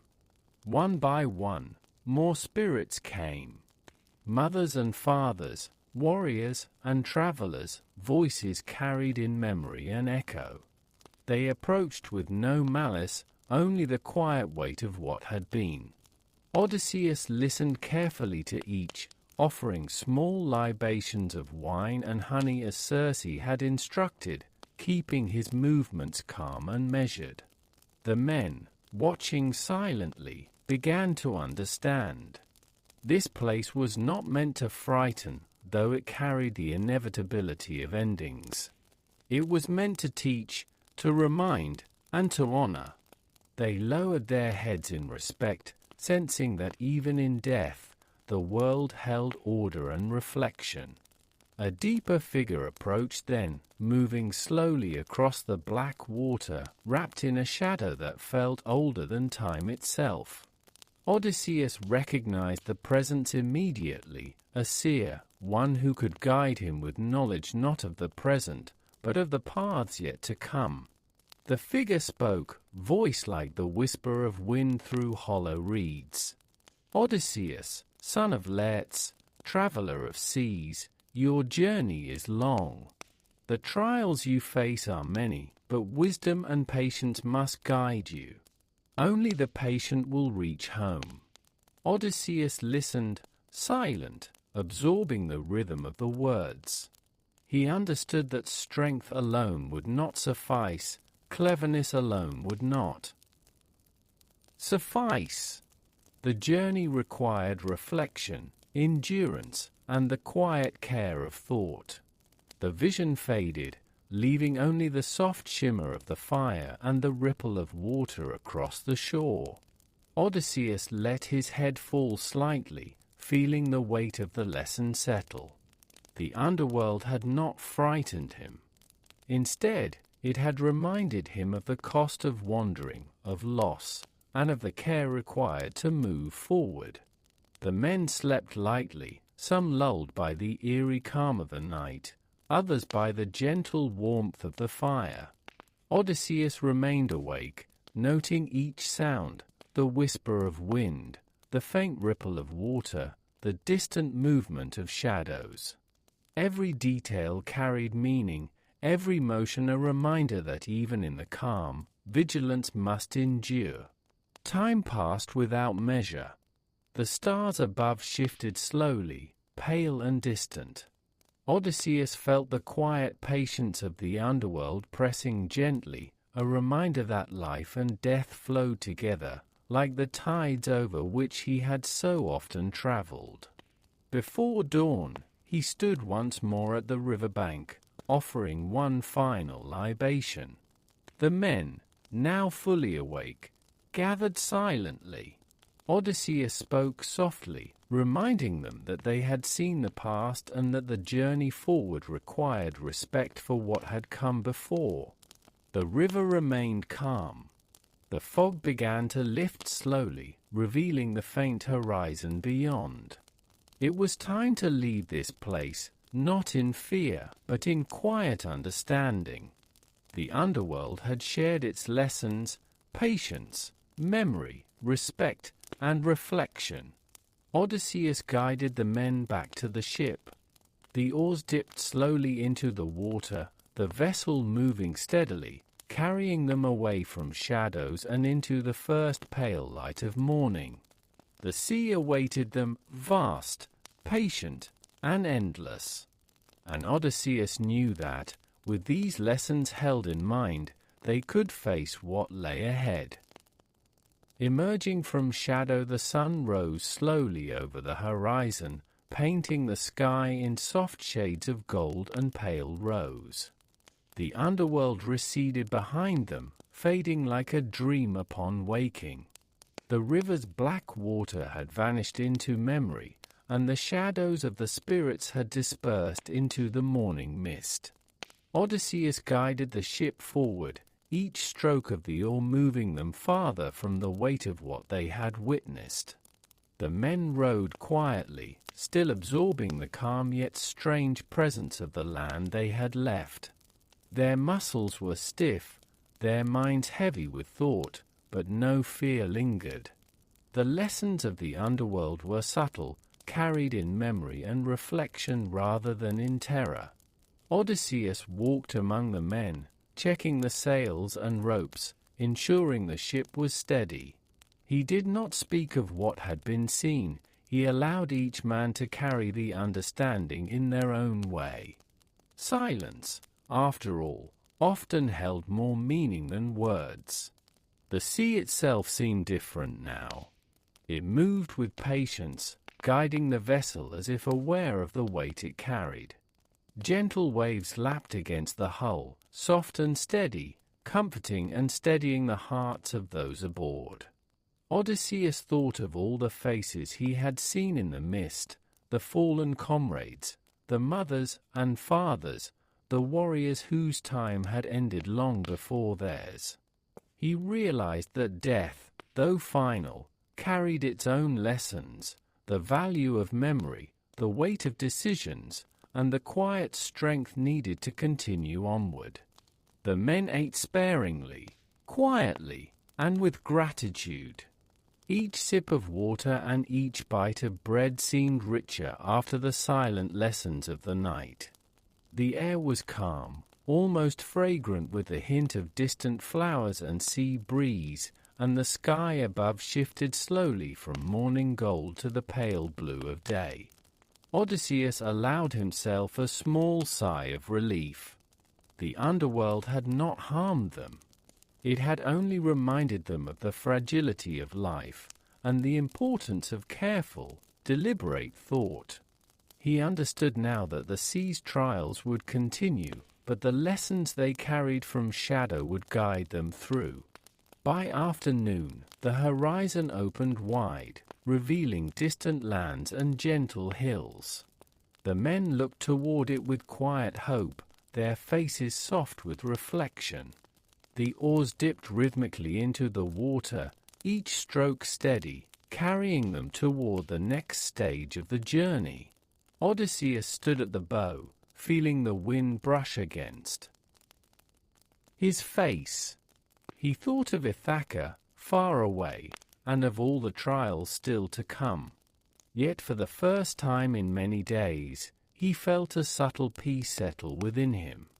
The underworld had taught endurance, patience, and reflection, qualities that no storm, no monster, and no trick of the gods could take from him. As evening approached, the men rested lightly. Some slept, lulled by the gentle rocking of the ship and the soft whisper of waves. Odysseus remained watchful, yet the vigilance was calm now, measured, and without fear. The stars appeared one by one, faint and distant, reflected in the dark water below. Their light was pale, yet steady, guiding the ship through night as surely as it had guided travelers for generations. Odysseus allowed himself to feel the slow rhythm of the universe, patient and enduring, carrying him and his men forward. By midnight, the ship sailed steadily under a sky of quiet stars. The memories of the underworld were present, but not heavy. The lessons lingered softly, like the distant echo of a melody, shaping their understanding and guiding them toward patience and wisdom. And as the night deepened, Odysseus allowed his eyes to close for a brief moment, leaning against the gentle curve of the ship.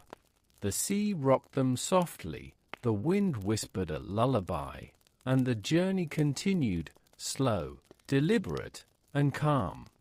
The underworld had not ended the voyage. It had prepared them for what lay ahead. The sirens, the call of the sea had returned to gentle rhythm after the long night of shadow.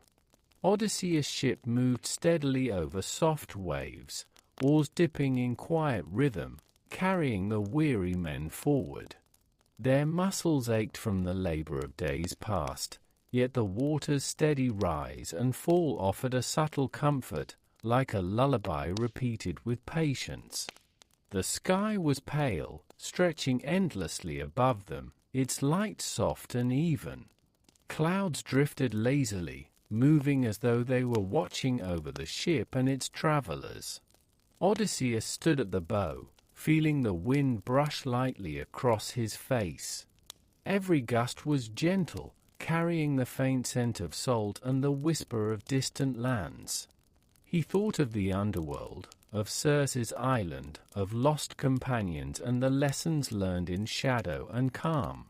Each experience had shaped them, carving patience into the men as surely as the sea carved cliffs from stone.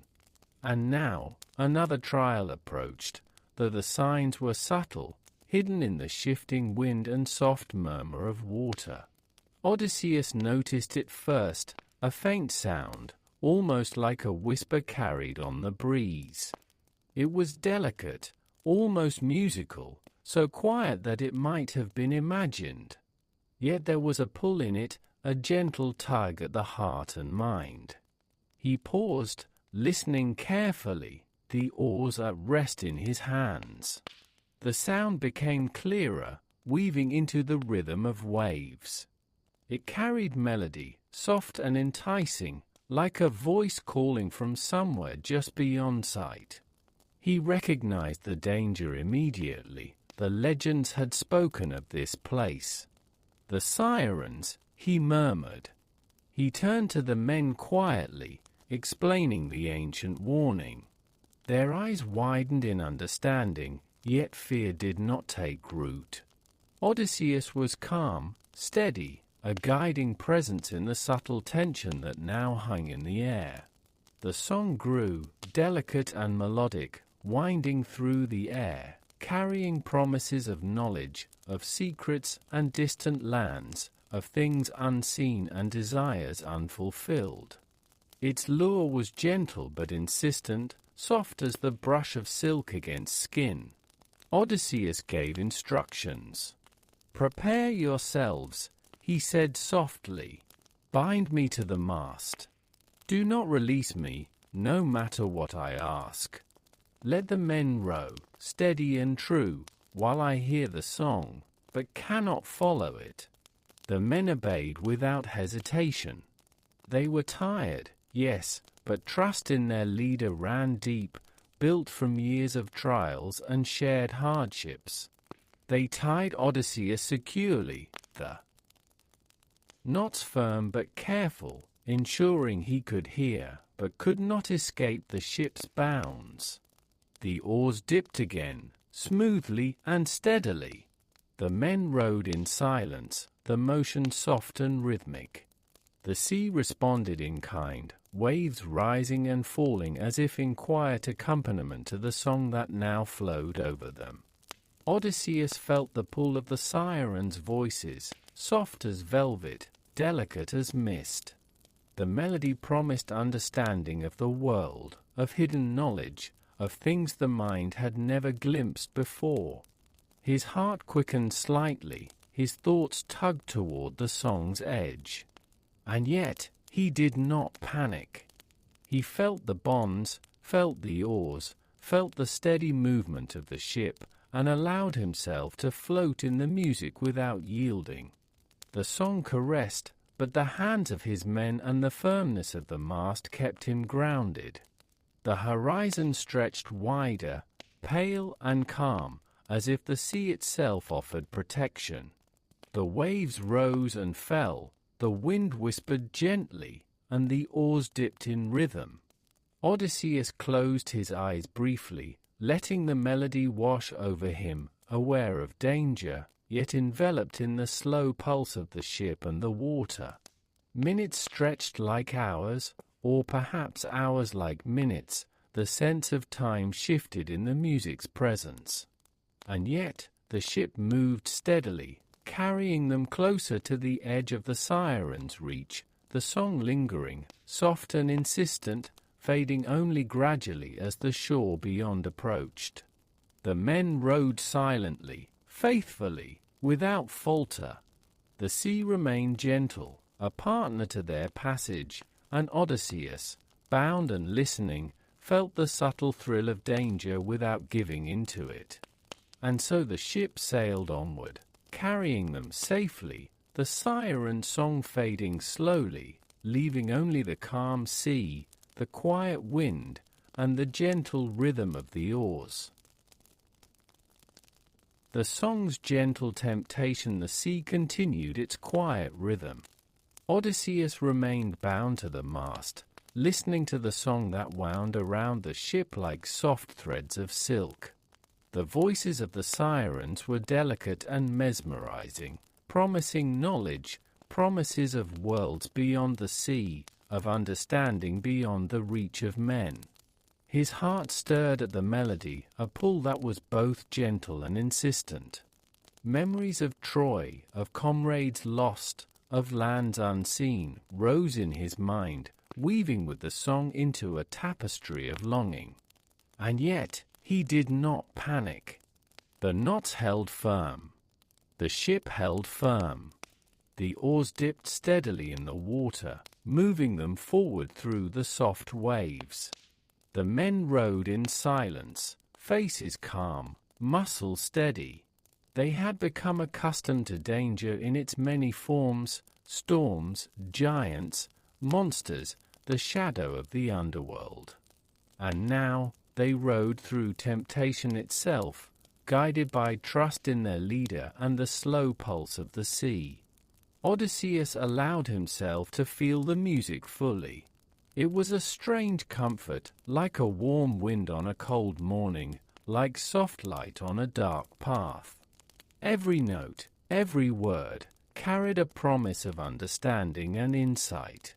The temptation was exquisite, gentle, and all-encompassing, yet he did not yield. The sea seemed to understand, rising and falling in harmony with the song. Waves lapped softly against the hull, their gentle rhythm a subtle reassurance. The wind whispered through the sails, guiding the ship steadily, carrying them away from the danger that threatened not with violence, but with a lure. Minutes passed slowly, the song weaving through Odysseus' mind, painting visions of distant lands, of knowledge and wisdom beyond reach, of truths no mortal had yet grasped. He struggled, briefly, with the desire to move toward the voices, to leave the ship and follow the melody across the water. And yet he remained bound. The trust in his men, in the ship, and in his own discipline anchored him. He felt the bonds, felt the oars, felt the steady rise and fall of the waves, and allowed the song to wash over him without carrying him away. The horizon began to shift, pale light glimmering where the sea met sky. The song grew fainter, subtle now, its pull weakening with every gentle stroke of the oars. Odysseus could still hear it, soft and distant, a reminder of the danger that had nearly drawn him away. The men continued to row without falter. Their faces were calm, determined, and tireless. They had become the steady heart of the ship, carrying their leader safely through a trial that could have undone even the strongest of minds. Odysseus, bound yet aware, felt a deep respect for their endurance. The song had tested him, but the men had kept him grounded. He knew that this lesson of restraint and trust would remain with him far longer than the echo of the sirens' voices. By evening, the land beyond the sirens' reach began to appear. The sky softened into hues of pale gold and gentle blue. The air smelled of salt and distant trees, calm and welcoming after the subtle danger of the music. The siren song had faded almost completely, leaving only memory, a faint echo that would linger in thought, reminding all who heard it of the gentle power of temptation. Odysseus remained at the mast for a few more minutes, letting the calm of the sea soothe the lingering pull in his mind. The ship moved steadily, oars dipping rhythmically, the wind gentle, the waves slow and soft. He finally allowed himself a small sigh, a release of tension that had been held without panic or struggle. The trial was passed, not through force, but through patience, discipline, and the quiet trust that bound him to his men and to the ship itself. The horizon widened further, soft light spreading across the water. The men rested lightly at the benches, their muscles easing, their breath slow. The ship glided forward, carrying them steadily toward the next chapter of the journey, safe from the subtle danger that had tested mind and heart. And in that calm, Odysseus realized something simple. The sea did not always test through storms and monsters. Sometimes it tested through stillness, through beauty, and through the gentle power of desire. Safe passage night fell softly over the sea, stretching wide and still. The sirens' voices had faded behind them, leaving only the soft rhythm of waves and the gentle whisper of wind in the sails. The ship moved steadily, guided by the oars of men who had become quiet and disciplined through trial. Each stroke carried them forward, further from the melody that had tried to lure them from the path, yet leaving a memory of its beauty in their minds. Odysseus remained at the mast, untied now, his limbs slowly uncoiling from the bonds that had held him. He felt the lingering thrill of the song, delicate as it was, fading into the calm night. His heart still held the echo of its allure, but he was unshaken, strengthened by the experience and by the trust he placed in his men. The crew moved quietly, their eyes scanning the dark horizon. Some still reflected on the strange music, others simply rested, grateful for the safety the ship provided. No words were needed, silence carried understanding. Odysseus walked among them, offering soft encouragement. "The sea tests not only our strength, but our hearts," he said in a low voice. "It teaches patience, and shows that discipline and trust can carry us safely through even the most beautiful dangers." The men nodded, faces calm in the dim light. They felt a shared sense of relief, yet also a gentle awareness of the lessons embedded in the siren song. It was a memory that would linger, not with fear, but with quiet respect. The waves rippled slowly beneath the ship, carrying them forward through the night. The stars above reflected on the water in pale silver threads, guiding them silently and without effort. The soft rocking of the ship became a rhythm, a lullaby for tired muscles and minds. Odysseus paused at the bow, watching the horizon. The sky was vast, endless, and gentle, as if the world itself offered reassurance. He thought of home, of Ithaca, far across the sea. The memory of the siren song reminded him that even beauty could be a danger, yet it also reinforced the importance of steadfastness and clarity. The night grew deeper, calm and untroubled. The men dozed lightly at their benches, lulled by the rocking of the ship and the soothing hum of the waves. Odysseus remained watchful, yet his vigilance was quiet, measured, and without anxiety. The sea was patient, and so was he. Eventually, the horizon began to shift, faint light of dawn stretching across the water. The first blush of sun colored the sky with soft pink and gold. The men woke gradually, their movements slow and gentle. They ate quietly, conserving energy and savoring the calm after the trial they had passed. Odysseus guided the ship steadily, eyes on the distant horizon. He understood that the sirens had been a subtle danger, unlike the storms or monsters they had faced before. The trial had been quiet, seducing, and beautiful, but it had passed without loss because of patience, trust, and calm endurance. The morning air carried a soft fragrance of salt and distant land. The ship glided forward, smooth and steady, every movement a reminder that vigilance did not always require tension. Sometimes it required patience, reflection, and the quiet courage to remain steadfast while the world tempted the mind with gentle allure. By midday, the distant coastline appeared. Hills rose softly against the sky, green and welcoming, marking the edge of the next chapter in the journey. The men grew alert once more, not with fear, but with readiness, carrying the lessons of the sirens with them as they approached the unknown. Odysseus smiled faintly, a small curve of satisfaction. The trial had been survived, not with force, but with wisdom. The sea had tested them again, and they had endured. The ship sailed on, steady and calm, carrying a weary but wiser crew forward, through quiet waters, under gentle skies, and into the promise of lands yet unseen.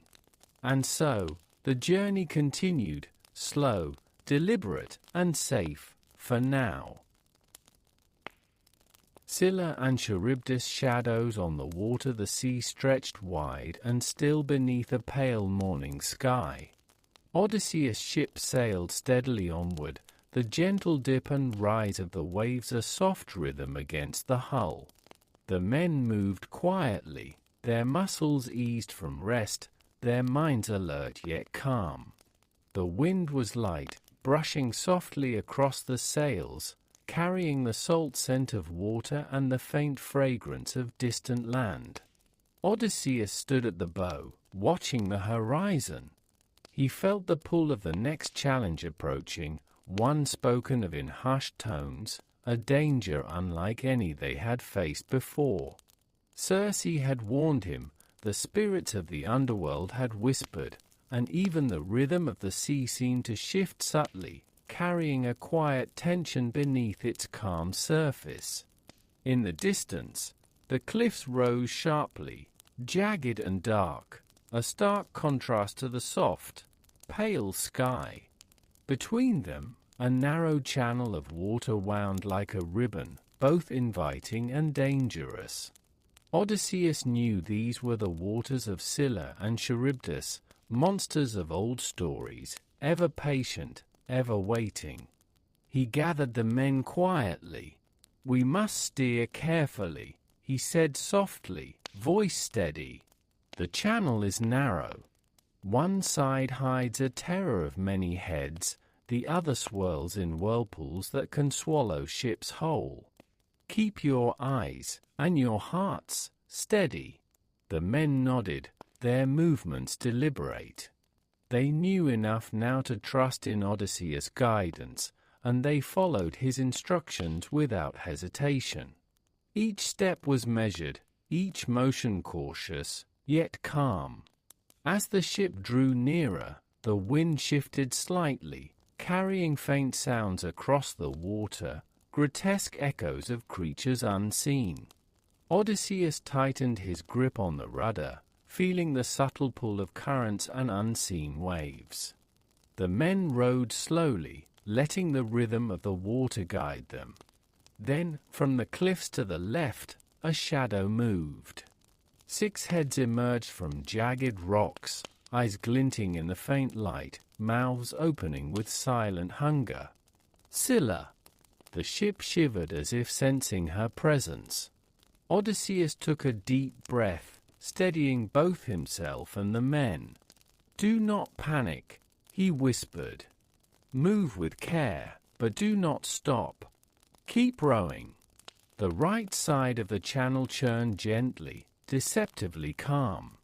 Beneath the surface, a whirlpool swirled, hiding the force that could drag them into the deep. Charybdis waited patiently, a quiet terror beneath the waves. Odysseus steered carefully, guiding the ship through the narrow path. The men worked together, oars dipping in rhythm, muscles pulling and releasing, moving in unison. Fear was present, but tempered by focus and trust. Each motion was deliberate, measured, and calm. Scylla's heads darted briefly toward the ship, reaching with long, shadowed necks, yet Odysseus kept the vessel moving steadily, slow but unwavering.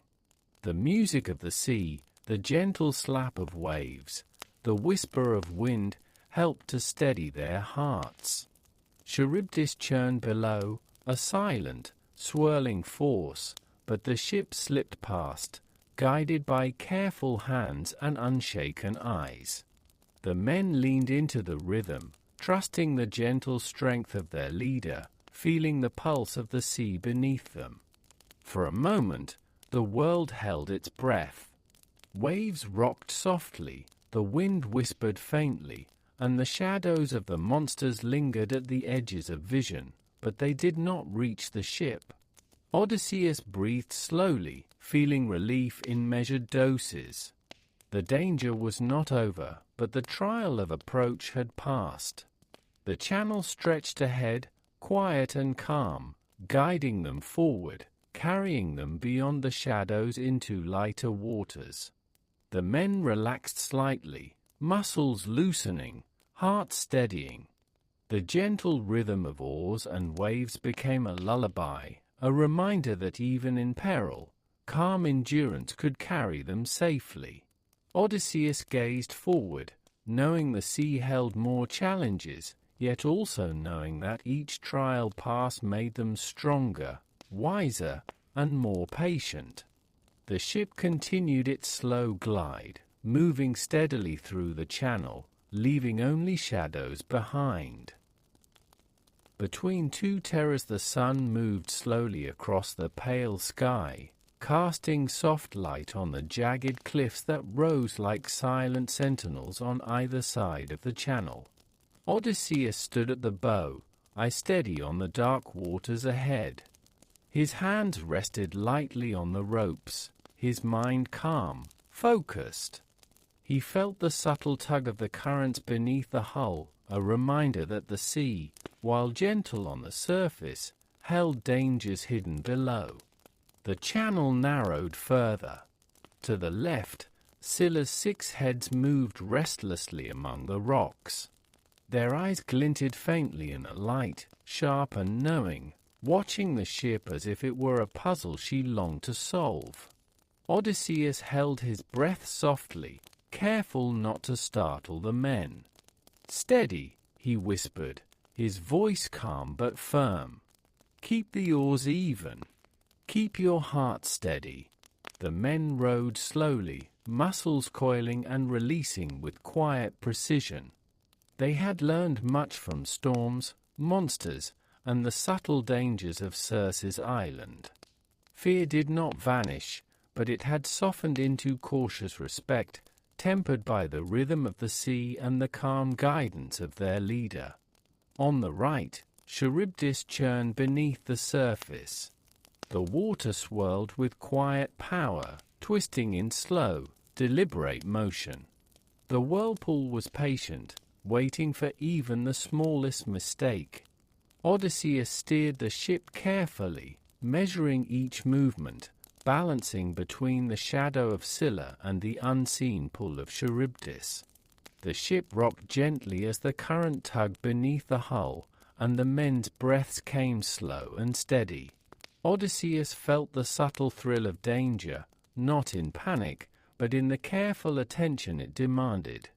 Every motion, every decision, required patience, precision, and trust in one another.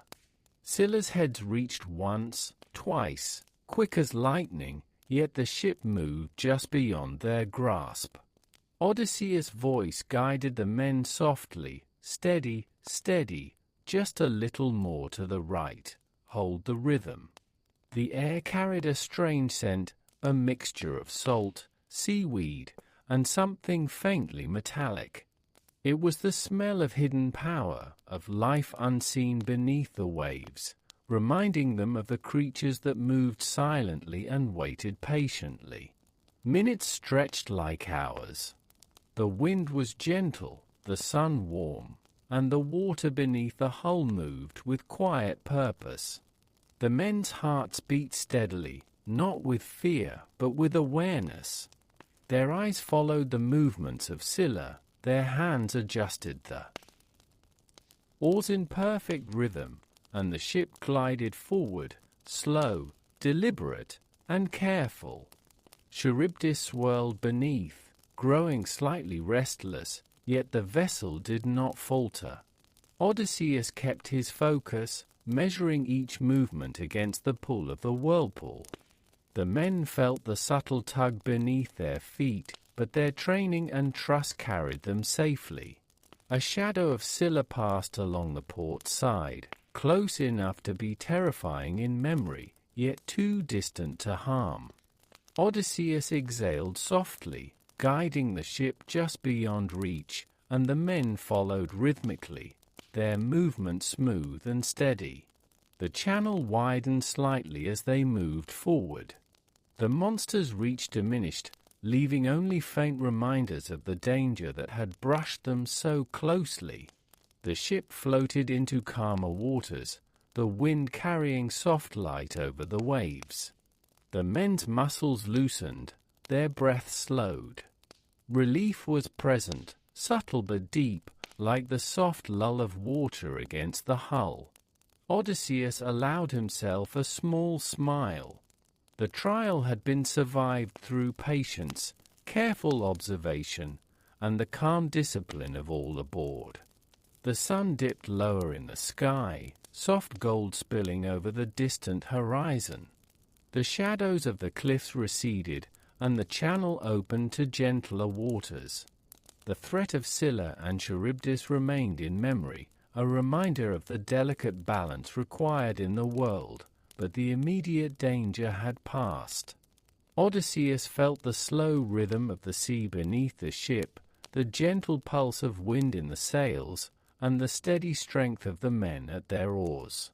Calm and patience had carried them through, and now they could breathe, if only for a moment, in the quiet aftermath.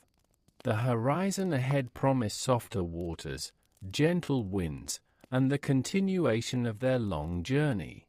The lessons of the channel would linger, lessons of vigilance, trust, and the quiet courage that comes not from force, but from measured calm.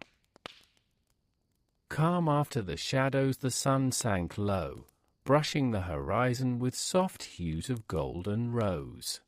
Odysseus' ship had passed safely through the narrow channel, leaving behind the looming shadows of Scylla and the silent pull of Charybdis. The men rowed steadily, their muscles easing with a gradual return to calmer waters. The air was warm, carrying the scent of salt and distant land, and the gentle rhythm of waves whispered like a lullaby against the hull.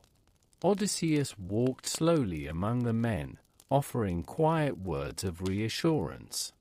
"The sea tests us in many ways," he said softly.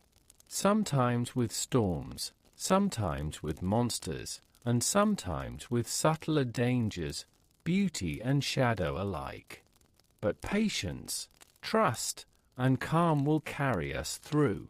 The men nodded, faces serene now, reflecting the soft relief that had replaced earlier tension.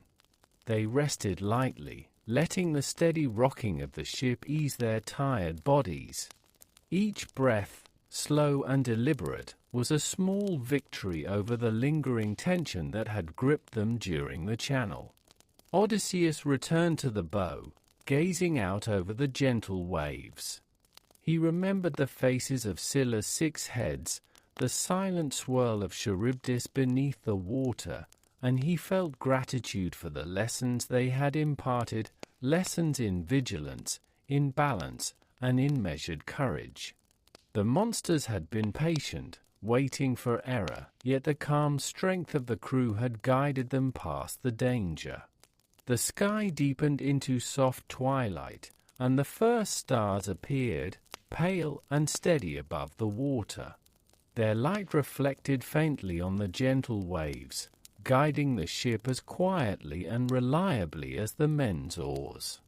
The air was cool now, carrying the faint scent of evening sea breeze and the subtle fragrance of distant land.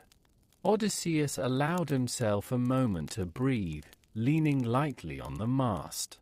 His mind wandered gently through the memories of past trials, the wrath of Poseidon, the lure of the sirens, the shadowed depths of the underworld, and the cunning of Circe. Each had taught patience, endurance, and subtle wisdom, the same lessons that had carried them through Scylla and Charybdis. The men moved quietly around him, some repairing sails, some tending the lines, and some simply sitting in the calm, letting the soft rhythm of waves and wind soothe their minds. There was no rush, no urgency, only the gentle, deliberate motion of a ship guided by steady hands and focused hearts. As night deepened, Odysseus watched the horizon fade into darkness. The channel was far behind, its dangers now only memory. And yet, he understood that every challenge left a mark, a quiet reminder of the strength and patience required to continue the journey. The ship's gentle rocking became a lullaby. The wind whispered softly through the rigging, and the men, tired but safe, drifted into light sleep. Odysseus kept watch, aware but calm, letting the peaceful night carry the crew gently forward. The horizon, faintly outlined by moonlight, promised distant lands, slower waves, and time for rest. Odysseus felt the steady pulse of the sea beneath him, the enduring rhythm of oars, and the quiet patience that had carried them past the shadows. Calm, measured, deliberate, they had survived not through force, but through balance, discipline, and trust in one another. The night held them in its gentle embrace. The ship glided over soft waters, the men slept lightly, and Odysseus allowed his mind to rest in reflection. The monsters of the channel remained in memory, distant yet instructive, teaching him that not all danger comes with loud threat. Some dangers are soft, patient, and only survived through awareness and stillness. And as the moon traced its slow arc across the sky, Odysseus understood clearly the sea would test them again, in time. But tonight, the crew rested, safe in the calm after shadows, carried onward by the slow, steady rhythm of the waves, the oars, and the enduring patience that guided them ever forward. The island of the sun god arrival at Thrinacia. The sea stretched endlessly, calm and quiet, reflecting the soft hues of morning. Odysseus' ship moved steadily across the gentle waves, the oars dipping rhythmically, carrying the weary crew toward distant horizons. The men were alert but not tense, accustomed now to the subtler lessons of the sea: patience, trust, and careful attention. The wind brushed softly against the sails, bringing the faint salt fragrance of the ocean and a promise of new lands. Ahead, the shape of an island rose slowly from the morning mist. Its slopes were gentle, covered with pale grasses and scattered groves of trees. The coastline glimmered in the sunlight, smooth and inviting, yet Odysseus sensed a quiet power in its stillness, a presence that commanded respect rather than fear. "This is Thrinacia," he said softly to the men. "The island of Helios, the sun god. We must tread carefully here. The gods watch all, and even in calm, danger can linger where it is least expected." The men exchanged quiet glances, understanding the warning. They had learned from past trials that beauty and tranquility could conceal peril. The gentle warmth of the sun and the calm waters of the island were deceptive, offering comfort that required careful vigilance. Odysseus guided the ship toward a small bay. The water here was shallow and clear, allowing the hull to glide smoothly over the sand below. The men worked together quietly, moving with precision, their actions deliberate and calm. The oars lifted and dipped rhythmically, the soft splash a soothing accompaniment to the gentle breeze. As the ship drew closer, the men could see the island in more detail. Groves of olive and oak trees stretched across the hills, their leaves shimmering in the sun. Gentle streams trickled down toward the shore, feeding small pools of clear water that reflected the sky like glass. The air carried the faint fragrance of flowers and grass, warm and inviting, as if the island itself were welcoming them. Odysseus paused, taking a slow, deep breath. He could sense the quiet presence of the sun god, watching from above, patient and observant. The island was a place of sustenance, yet it was also sacred, and the slightest misstep could draw the attention of forces beyond human control. He called the men together on the deck, speaking softly, yet with authority. "We may rest here," he said. "We may gather food and water, but we must respect the land and the will of the gods. Do not harm what is sacred, do not take what is forbidden. Patience and care will guide us safely through this place." The men nodded, their movements measured. They disembarked carefully, stepping onto the warm sand with quiet reverence. Some gathered fruit from the groves, others filled water skins from the streams, all moving slowly and deliberately, aware of the silent power that surrounded them. Odysseus walked among them, observing each action, ensuring respect and caution were maintained. The sunlight warmed his shoulders, yet he remained watchful, knowing that even in such calm, temptation could arise. The day passed slowly, marked by the gentle rise of the sun across the sky. The men rested lightly in the shade of the trees, eating and drinking quietly, while the ship rocked softly in the gentle waves. The rhythm of the sea, the whisper of leaves in the breeze, and the soft warmth of the sun created a peaceful, almost hypnotic calm. Odysseus reflected on the lessons of this island. Here, the danger was not immediate, not violent, but subtle, requiring awareness, restraint, and respect for the sacred. It was a test of patience, of judgment, and of the ability to resist comfort when it could lead to downfall. As the afternoon stretched into evening, the men moved slowly back to the ship. The sun began to dip toward the horizon, painting the sky in pale gold and soft rose.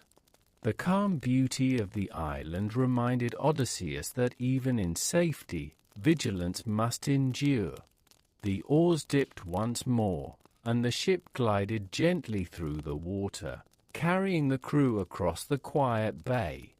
The island of Ilios remained behind, serene and radiant, a soft reminder of the lessons they had begun to learn in the delicate balance of calm and respect. The forbidden herds. The night on Thrinacia was calm, almost hypnotic, as the stars sparkled above the gentle waves. Odysseus stood at the bow, listening to the quiet pulse of the sea and the whisper of wind through the trees. The men slept lightly near the ship, lulled by the rhythm of waves, the warmth of the fire, and the soft hum of the island's night. Everything seemed peaceful, too peaceful, in fact.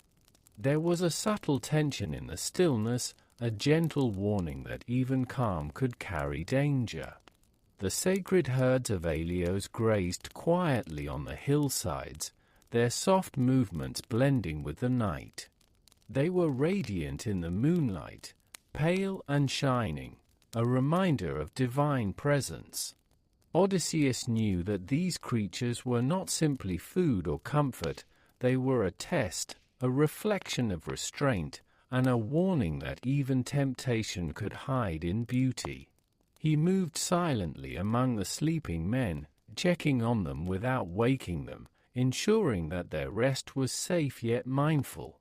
The lapping of waves against the hull and the soft sigh of wind carried a subtle lullaby, but Odysseus remained alert, understanding that this gentle calm could be as dangerous as the fiercest storm. The night deepened, and a soft breeze carried scents from the groves, herbs, grass, and the faint warmth of animal life. It was soothing, yet Odysseus felt the subtle pull of temptation. He knew the men's hunger might grow overnight, and even with patience, desire could overtake judgment if vigilance slipped. He crouched near the sleeping crew and spoke softly, words carried on the wind like a gentle caution. "Do not touch the sacred herds," he whispered. "Their lives are protected by the sun god. Respect this, and we will continue safely. Fail, and the god's wrath will follow." The men murmured in their sleep, dreams gentle and calm, unaware of the subtle pull that lingered over the hills. Odysseus exhaled slowly, letting the night's tranquility soothe his mind while his thoughts remained alert. Patience and discipline were required now more than ever. Hours passed in quiet rhythm. The moon traced its slow path across the sky, pale light shimmering on the water and illuminating the grazing herds. The island seemed to breathe, alive yet serene, a living reminder that respect for the divine was as important as skill at sea or courage in battle. Odysseus allowed himself a small, measured sigh. The men rested, the sea held them gently, and the island remained calm. He knew the test was subtle, quiet, and almost imperceptible. The temptation to indulge, whether for hunger or ease, was ever present, yet he felt confident that vigilance and shared trust would guide them safely. The soft rustle of leaves in the breeze and the faint murmurs of the waves offered a soothing background, a lullaby of the island itself. Odysseus stood, hands resting lightly on the mast, and let his mind drift calmly through memories of past trials, the underworld, the sirens, Scylla and Charybdis. Each had required patience and careful judgment, each had carried lessons he would not forget. He glanced at the sleeping men, their faces pale in the moonlight, and felt a gentle warmth of pride. They had grown wiser with every challenge, learning to move slowly and carefully, aware of danger without succumbing to fear. This night would test them differently, and he hoped their discipline would endure. As the first faint hints of dawn approached, the horizon softened, and a pale glow spread across the water. The sea remained gentle, the wind soft, and the island radiated quiet warmth. Odysseus felt the subtle weight of responsibility, understanding that the coming day would require careful choices, respect, and restraint. For now, though, the night held them in calm embrace. The waves whispered, the fire had died down to embers, and the men slept peacefully. Odysseus remained watchful, steady and alert, the sentinel of their safe passage, knowing that the delicate balance of patience and vigilance was what would carry them forward through the next trial on their long journey home. And so, the night passed, slow, calm, and full of quiet lessons, teaching endurance, restraint, and the gentle power of respect. Calm after the shadows, the sun sank low, brushing the horizon with soft hues of gold and rose. Odysseus' ship had passed safely through the narrow channel, leaving behind the looming shadows of Scylla and the silent pull of Charybdis. The men rowed steadily, their muscles easing with a gradual return to calmer waters. The air was warm, carrying the scent of salt and distant land, and the gentle rhythm of waves whispered like a lullaby against the hull. Odysseus walked slowly among the men, offering quiet words of reassurance. "The sea tests us in many ways," he said softly. "Sometimes with storms, sometimes with monsters, and sometimes with subtler dangers, beauty and shadow alike.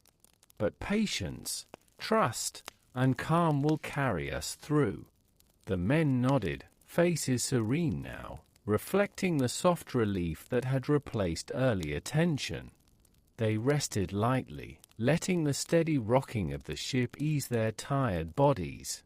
Each breath, slow and deliberate, was a small victory over the lingering tension that had gripped them during the channel. Odysseus returned to the bow, gazing out over the gentle waves. He remembered the faces of Scylla's 6 heads, the silent swirl of Charybdis beneath the water, and he felt gratitude for the lessons they had imparted, lessons in vigilance, in balance, and in measured courage. The monsters had been patient, waiting for error, yet the calm strength of the crew had guided them past the danger.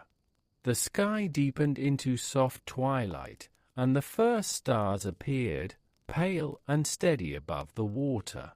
Their light reflected faintly on the gentle waves, guiding the ship as quietly and reliably as the men's oars. The air was cool now, carrying the faint scent of evening sea breeze and the subtle fragrance of distant land. Odysseus allowed himself a moment to breathe, leaning lightly on the mast. His mind wandered gently through the memories of past trials, the wrath of Poseidon, the lure of the sirens, the shadowed depths of the underworld, and the cunning of Circe. Each had taught patience, endurance, and subtle wisdom, the same lessons that had carried them through Scylla and Charybdis. The men moved quietly around him, some repairing sails, some tending the lines, and some simply sitting in the calm, letting the soft rhythm of waves and wind soothe their minds. There was no rush, no urgency, only the gentle, deliberate motion of a ship guided by steady hands and focused hearts. As night deepened, Odysseus watched the horizon fade into darkness. The channel was far behind, its dangers now only memory. And yet, he understood that every challenge left a mark, a quiet reminder of the strength and patience required to continue the journey. The ship's gentle rocking became a lullaby. The wind whispered softly through the rigging, and the men, tired but safe, drifted into light sleep. Odysseus kept watch, aware but calm, letting the peaceful night carry the crew gently forward. The horizon, faintly outlined by moonlight, promised distant lands, slower waves, and time for rest. Odysseus felt the steady pulse of the sea beneath him, the enduring rhythm of oars, and the quiet patience that had carried them past the shadows. Calm, measured, deliberate, they had survived not through force, but through balance, discipline, and trust in one another. The night held them in its gentle embrace. The ship glided over soft waters, the men slept lightly, and Odysseus allowed his mind to rest in reflection. The monsters of the channel remained in memory, distant yet instructive, teaching him that not all danger comes with loud threat. Some dangers are soft, patient, and only survived through awareness and stillness. And as the moon traced its slow arc across the sky, Odysseus understood clearly the sea would test them again, in time. But tonight, the crew rested, safe in the calm after shadows, carried onward by the slow, steady rhythm of the waves, the oars, and the enduring patience that guided them ever forward. The long shadow of war when the fires of Troy went silent, the war was over. Not with a sudden silence, but with a slow fading, like embers cooling after a long night of burning. The city of Troy, once bright with life and song, now rested in quiet ruin. Broken walls stood beneath the pale morning sky, and the air carried the faint scent of smoke, salt, and dust. Among the Greek warriors who remained stood Odysseus, king of Ithaca. He did not raise his voice in celebration. He did not linger among the cheers of victory. Instead, he walked alone along the shoreline, where the sea met the land in gentle, rhythmic waves. Each step pressed softly into the sand, and each footprint vanished moments later, washed away by water that moved without memory. Odysseus felt very tired, not only in body, but in spirit. 10 years of war had stretched his strength thin. His mind, once sharp with strategy and clever turns, now longed for quiet things, slow mornings, familiar paths, and the sound of home. He looked out across the water. The sea was calm that morning, smooth and wide, reflecting the sky like polished glass. Greek ships rested nearby, their wooden hulls creaking softly as they rocked. Sails hung loose, pale and waiting, like folded wings. Home lay beyond that horizon. Ithaca, a small island, easily overlooked on a map, yet it lived constantly in Odysseus' thoughts. He imagined its hills rising gently from the shore. He remembered olive trees whispering in the wind, stone walls warmed by sunlight, and narrow paths worn smooth by years of walking. Most of all, he thought of Penelope, patient, steady, strong in quiet ways, and Telemachus, his son, who had been a child when Odysseus last held him. Now the boy would be nearly grown. The thought filled Odysseus with both longing and sorrow for the years lost to war that could never be returned. As the sun climbed higher, the camp slowly stirred. Soldiers packed their remaining belongings. Voices murmured, low and tired. The excitement of victory had passed, leaving behind only the desire to leave. Odysseus paused and knelt near the water's edge. He pressed his palm against the cool sand and bowed his head slightly, not in grand ceremony, but in private humility. "Let my path be gentle," he whispered. "Let the sea remember me kindly." The waves answered only with their steady breathing. Far beyond mortal sight, the gods observed. Some watched with distant interest, others with quiet judgment. For Odysseus was known among them not only for bravery, but for cleverness that sometimes bordered on defiance. The gods did not forget such men easily. By midday, the ships were ready. Oars dipped into the water, slow and even. The fleet began to move, leaving the ruined coast of Troy behind. Smoke drifted faintly above the land, thinning as distance grew. Odysseus stood at the helm of his ship, eyes fixed forward. As Troy disappeared from view, a strange feeling settled over him, not relief, not joy, but something deeper and heavier. A sense that the journey ahead would not be simple. The sea stretched endlessly before them. At first, the voyage felt kind. Winds were mild. The sky remained clear. The ship glided smoothly, rocking gently, as if encouraging rest. As evening approached, the light softened. Gold faded into pale blue, then into deepening dusk. Stars emerged slowly, one by one, steady and calm. Odysseus allowed himself to sit. He listened to the water brushing against the hull, to the quiet breathing of men resting nearby. For the first time in years, no enemy threatened them. No weapons waited to be lifted. Only distance. Only time. He closed his eyes and pictured Ithaca again, this time more clearly. He imagined returning unnoticed, walking quietly through familiar paths. He imagined sitting beside Penelope as night fell, speaking softly of ordinary things. The ship continued forward. Unseen beneath the calm surface of the sea, fate began to turn. The journey home, meant to take weeks, would stretch into years. Trials would come not with noise, but with patience, testing slowness. Loss would arrive not in sudden chaos, but in quiet moments of choice. Yet for now, the sea was gentle, and Odysseus drifted with it, unaware that this was only the very beginning of his long return.